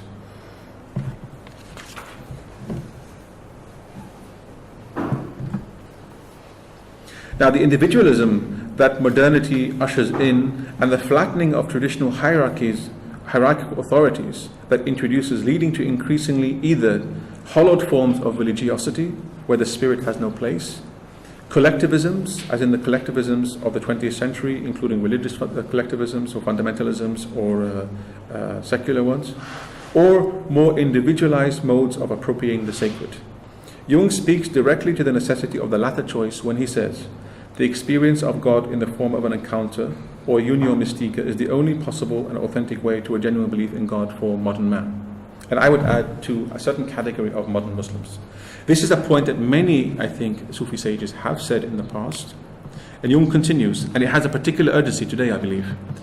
Jung says the individuation process can prepare a man for such an experience. And this is the question. If so, how? I have a long expose here on Surah 18 and the Red Book and my journey with it, and the cave and descent into hell. I'd love to read it sometime. I'm willing to give you all a copy. It's so you can read it. But I do want to go over it because it discusses really the chapter of the Quran with Khidr and Moses, which we're all familiar with. But I link it to my experience with the Red Book itself and his descent at the beginning of the Red Book into the cave and that journey. Moses provides the archetype of the one who seeks and finds his guide. Right? Let us go back and journey with Moses. Moses, who had sat down with his servant Joshua ben Nun out of fatigue, notices the fish is gone. For Jung, the fish is of the unconscious, and it is by it and with it that a connection with the unconscious is re-established. For it has come back to life and has been reborn through its contact with the water of life, as the Quran commentators often point out. Moses, according to Jung, realizes that he has unconsciously found the source of life and then lost it again, which we might well regard as a remarkable intuition. This is Jung's words. Moses realizes that the place where the fish had disappeared is the fount of life itself, the eternal life, the meeting place of the two seas, and that which he had been seeking. Retracing his steps back to that place, the meeting place of the two seas, he encounters the enigmatic figure the Quran calls one of our servants whom we have endowed with our grace and our wisdom. The Quran never refers to him as Khidr. He's referred to that by that name in the tradition.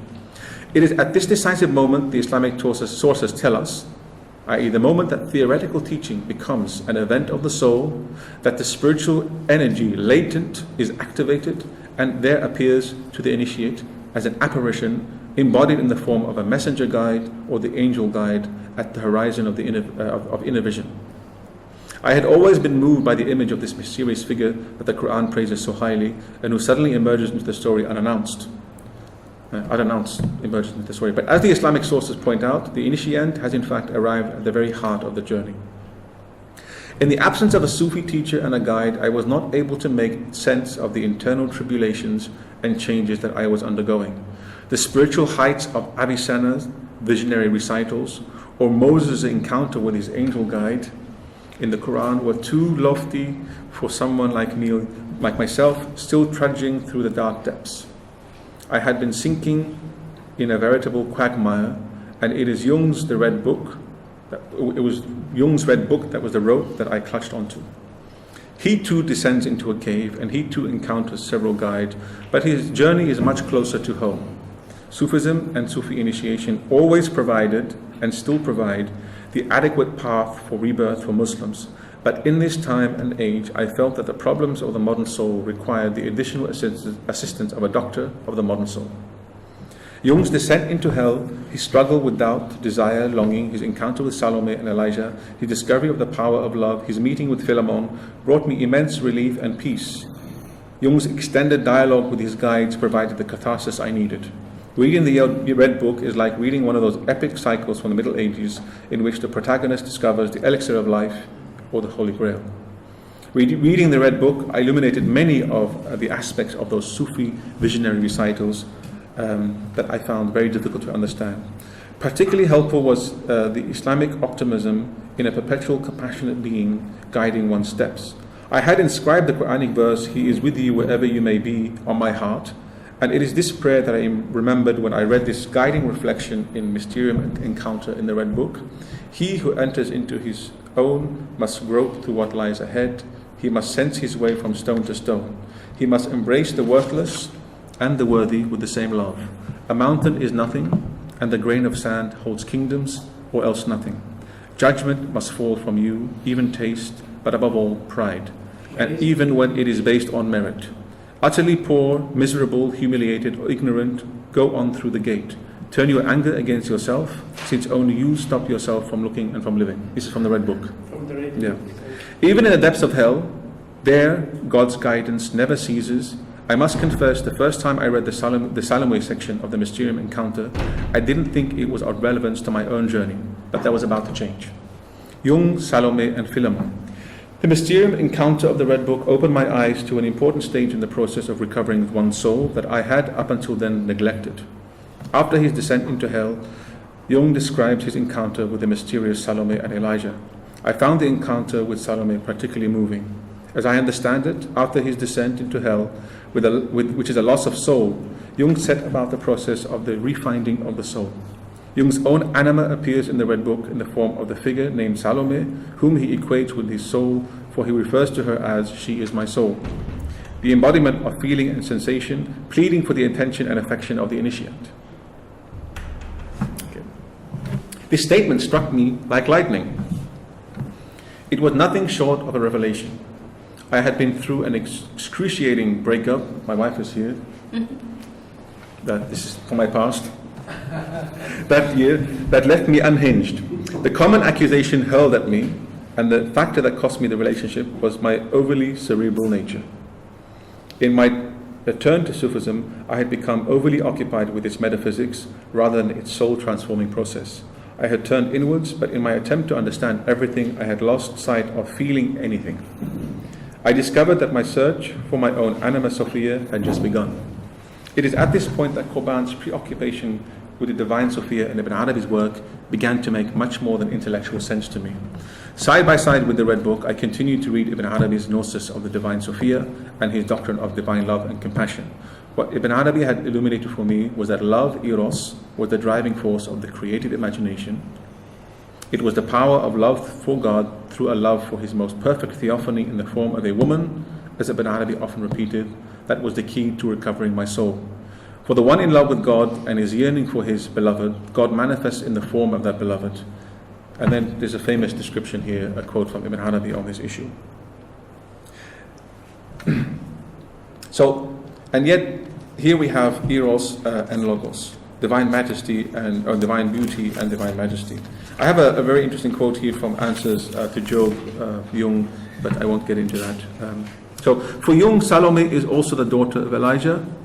She is dependent upon him and subordinate to him throughout his journey. There is also Philemon. But who is Philemon, the one who guides Jung? Philemon sounded a lot like Khidr to me. And there's a question mark. What? Like Khidr. Khidr. Who is this guide? There's a few pages of who is this guide. But what is the relationship between Khidr on the one hand and Salome, Philemon, and my nameless guide on the other? I talk about a dream here that I had. But my question, and I think I raised it earlier, is if archetypes are universal, can we equate, or is there any purpose in equating the archetypal images that are happening here across culture, or what is the mode of communicating these across cultures? Do we need to find an equivalence between Khidr or Philemon? Is that one way of doing this kind of dialogue or not, or is it absolutely not necessary?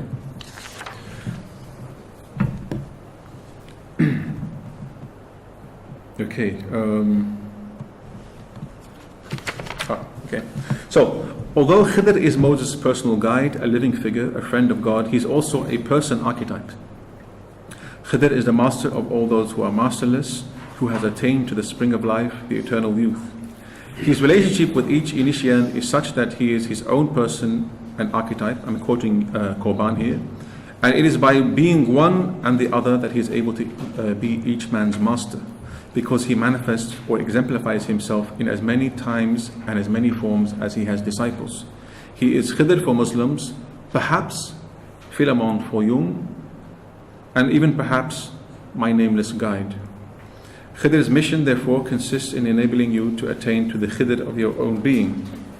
Indeed, the encounter with the self is eventually consummated with the encounter with God. the question, who is Khidr, now assumes a new meaning. And I'm quoting Qurban here again. Jung. Through uniting with the self, says Jung, we reach the God. Jung does not mean that the self is God, but rather that the God is behind the self, above the self itself, when he appears.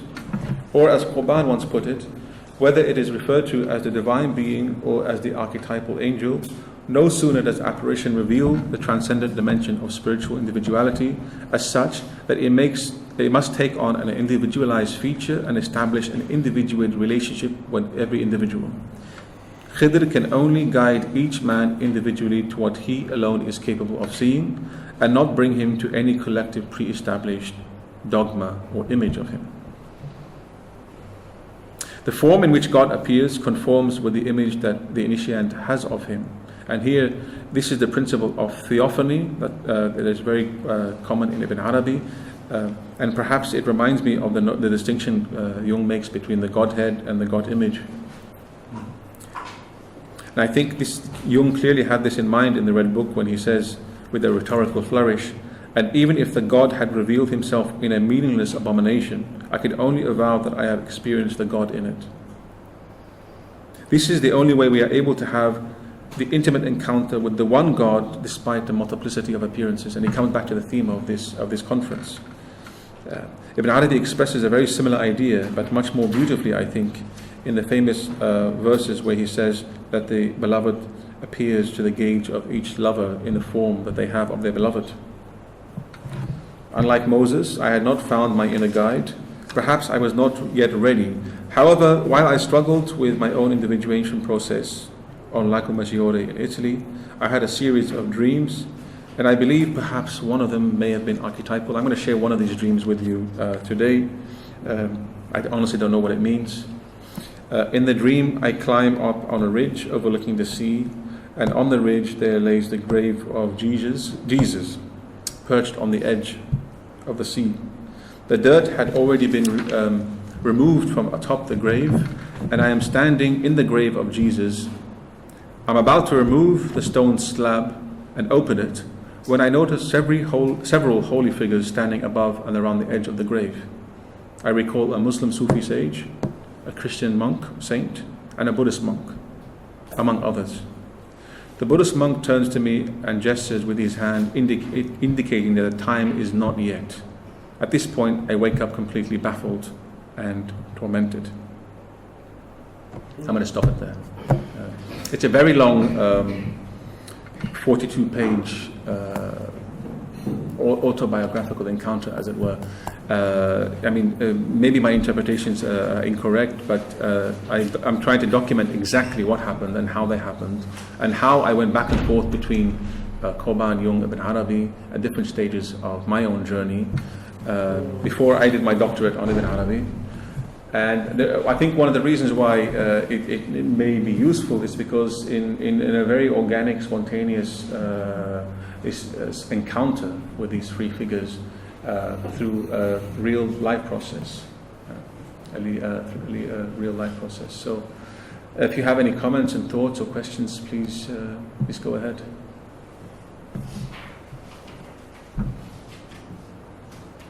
I read part of this, as you know, of this paper long before, and it's a pity that you had to rush through so much, because what I felt when I read it was really very profound and honest description of an own individual past. So one can still feel it, but especially with the end of this. That's a little bit what you wanted to say. We have to be true. I just have to be true to myself, and then it can something can open. Even the tomb of Jesus can open if we are true. If I'm true to my own. If I'm true to what I am. Then even the tomb of Jesus can open. It's very moving for me. The reason why I decided to write it is because mean, I'm 37 years old, but I consider myself relatively young and in touch with a lot of youth today.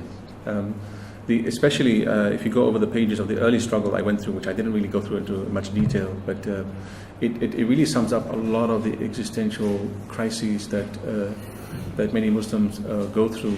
I went over the section where Jung has a very beautiful passage in the Red Book where he talks about the importance or the tension between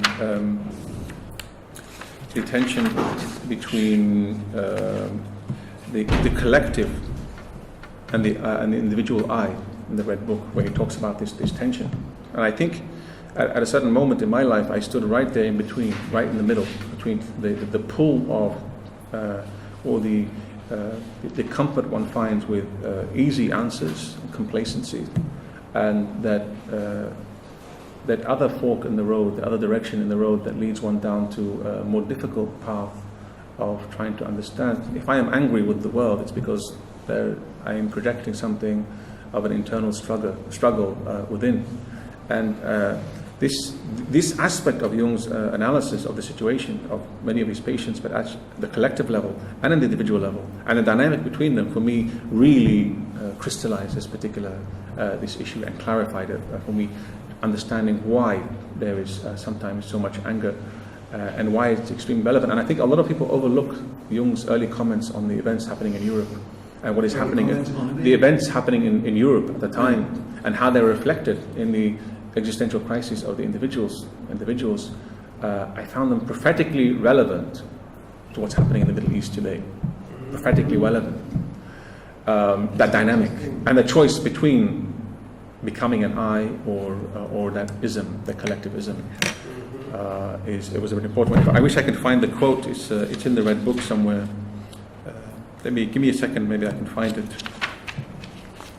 So can you give an example of what I quoted by Jalal Tawfiq, that this draw of tradition passes disastrous experience. You know what you mean? I mean, it's clear. Can you say that? It's drawing. I said it is a very good example of what I quoted from Jalal Tawfiq when he spoke of the withdrawal of the tradition surpassing a huge disaster. He means that I would experience one. So the structures are withdrawn about what was going on with the tradition in the sense of the means, the non-material expression. It's a very, very good point. This raises, I think, this is your personal way how to withdraw from tradition, to find perhaps the Red Book, but there may be other ways. And this would be very, very interesting to discuss. We did not come to this point, but it is really something very important. Does destruction, what does survive when traditions are destroyed? That's proposal. Because we as German, we have this situation experience, and we have worked a lot on this. Yeah? So it would be, I would be extremely interested to discuss with you this point of situation in the Middle East, ethic on the internal life, on the ideas, when the physical world is destroyed. It's a disastrous event. This could even be a possible topic for another meeting. What is surviving in front of a destruction of a culture, including with its material support. This is what I mean, is destroying the sacred space, but we can explain in because general. it's something which is touching us on the Islamic and in the Western world. And it's a common concern. Yeah. And we cannot reverse only to the archetypes or something like that. No. So I don't think so. It's apocalypse, right? I mean, so they say only the apocalypse. The only I want to ask It's the archetype of the apocalypse at the individual level was very limiting. Yeah. Apocalypse. Apocalypse. The individual level, the individual struggle was so interesting. Yeah. Can I ask you on this question something? When at the beginning of your paper you speak about Jung's analysis of the German situation and his writings also of after the catastrophe and the interpretation of what could have been seen, and you make a parallel with the situation today in the Middle East, and I would say a broader area because it really touches Europe as well and North Africa. And so my question is, well, we know what happened at the time you wrote this. As persons engaged in Jungian thought and practice, and what is the contribution Jungian thought and theory, and of course in such encounters as Jungian theory and Muslim mysticism is even more important. But what is the contribution which Jungian theory can give today? I mean, in the time when Jung could only analyze what happened and explain the symptoms which had somehow not been picked up at the time. But nowadays, we are living in a situation which, in some way, there is more awareness. We are discussing all this. So, what is the contribution which Jungian can give, which necessarily cannot be limited to the personal analysis cabinet? Well, I think that's one of the questions for this symposium, really. At the end of this essay, in the conclusion, I asked a question. We all need individuation with a small I. Do we need Jungian individuation? Does the return to the Sufi path suffice today? Or can it be complemented? Jung has an interesting quote in one of his collected works where he discusses how unless Christianity makes space roomier, so a larger, expands the room to include a little bit more, it may suffer. And for my own experience, I think there is room for including, there is something that Jung can contribute to. And in my own experiences, it's very beautifully summed up in the quote at the beginning, where Jungian individuation that is studied, scrutinized within the framework of, I believe, an Islamic, maybe cosmological, metaphysical framework on its own terms, can offer much to the process of developing an authentic and genuine belief in God, particularly because I think Jung has a remarkable capacity to address the quintessential and particular existential and psychological problems that are peculiar to our modern age. There are problems today in the individual and collective psyche that don't pop up 300-400 years ago. And no, I don't think searching through the Islamic text will necessarily find an answer to that, necessarily.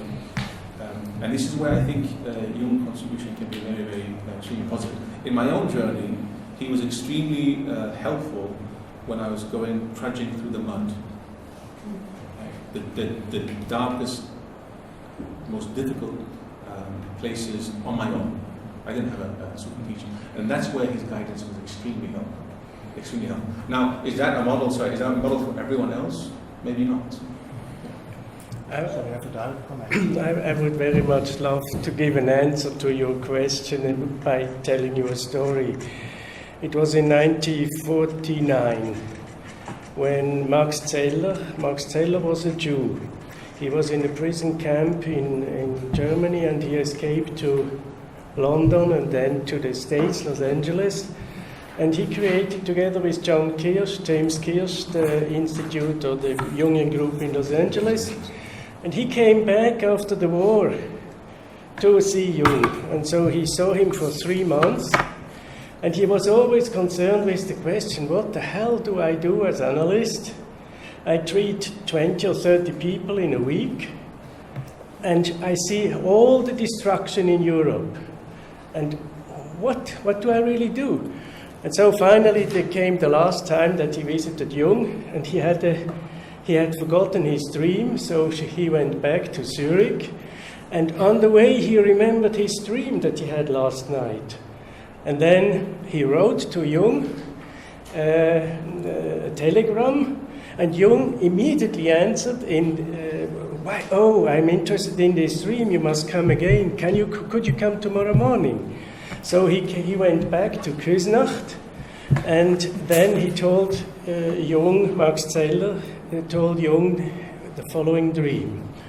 I am standing in a huge, some sort of a temple, and many people, thousands of people, are building up pillars, and I'm working just on my own pillar. And that was the dream. And he told Jung the dream, and Jung said, you know what this is?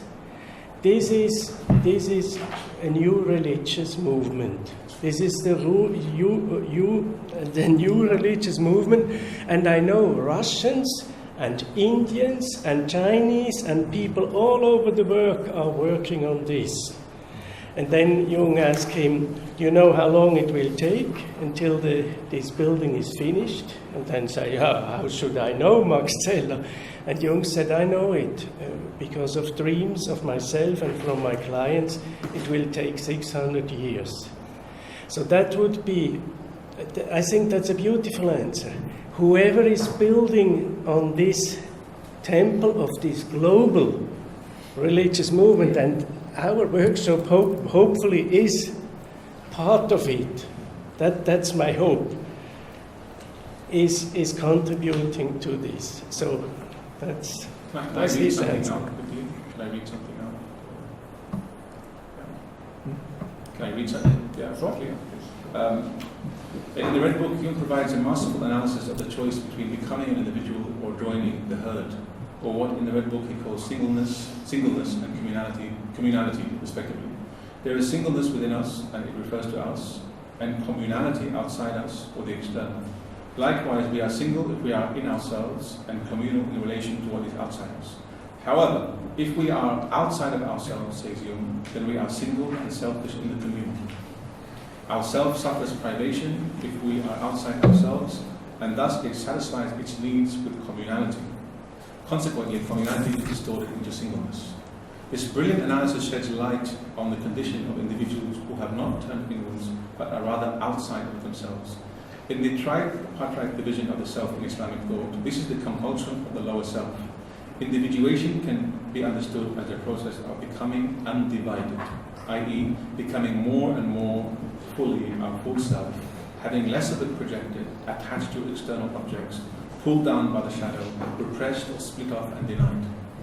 From a Jungian perspective, as I understand it, the goal here is the withdrawal of projections, the liberation of the soul from such tyranny. Given the nature of the modern world, the dangers of the compulsions from below are infinitely multiplied. This is the pathologies of Muslim fundamentalists are becoming clearer to me. In the case of religious fundamentalism, becoming individuated began with the withdrawal of projections from society and coming to terms with one's demons. All the violence projected outwardly should be directed internally. In the Red Book, towards the end of the section Descent into Hell, in the future, Jung brilliantly asked, when do men fall on their brothers with mighty weapons and bloody acts? They do such if they do not know that their brother is themselves. He then says, they take aim at these and do not know with these they mean themselves. In the chapter titled Resolution of the Red Book, Jung continues, at that time the loving light was annihilated and blood began to pour out. This was the Great War, but the spirit of the depths wants this struggle to be understood as a conflict in every man's own nature. Now, I worked on these few passages with a few people who were inclined towards thinking in an opposite direction, and it worked magic. As long as I was not overly quoting Jung, otherwise a psychological barrier will come down, and this is a Western psychologist who doesn't understand Islam. Okay? The way I used it, I wouldn't call it a therapeutic session, more of a pastoral session, for a manner, is by, as a Muslim pastor at the university, internalizing these insights of Jung, but not necessarily mentioning his name per se. This is one way of going about it. Now, this may or may not be the right way of going about it, but I translated many of Jung's own terms into what I believe were equivalent Arabic terms. And that was a dangerous strategy, but therapeutically it worked. One of the things I admire about Qurban is his ability to find, I think his translation of phenomenology as Mahjoub, I'm not sure if you agree with me, the manner in which he went about finding this equivalent word was brilliant. But therapeutically, it had a remarkable effect. Theoretically speaking, it may be a project fraught with difficulties.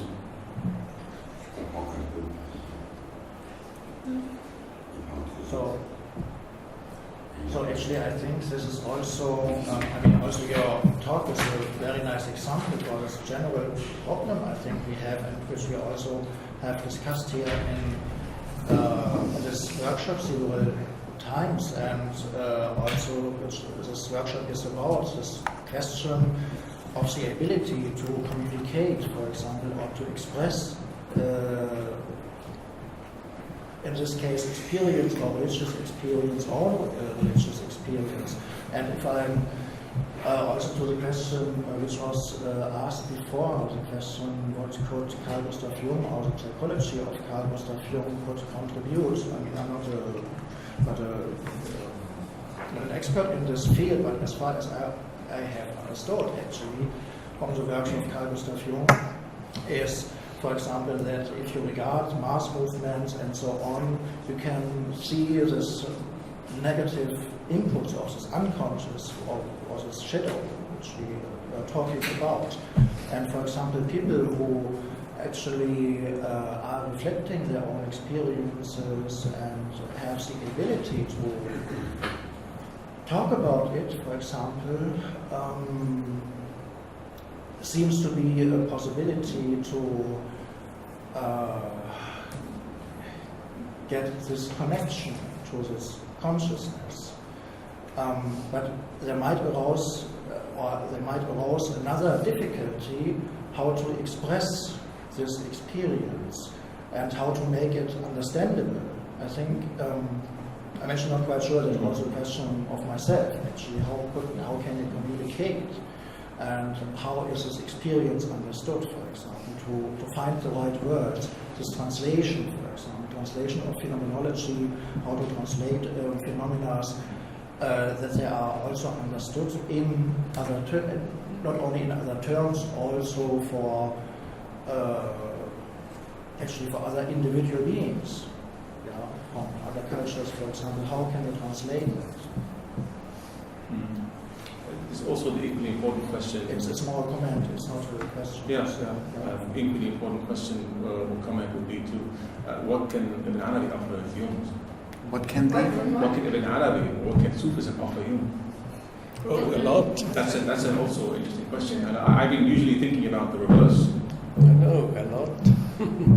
But I think we're doing the opposite journey. Yeah. You see, I think we project on the other tradition the things we perhaps haven't found in ours.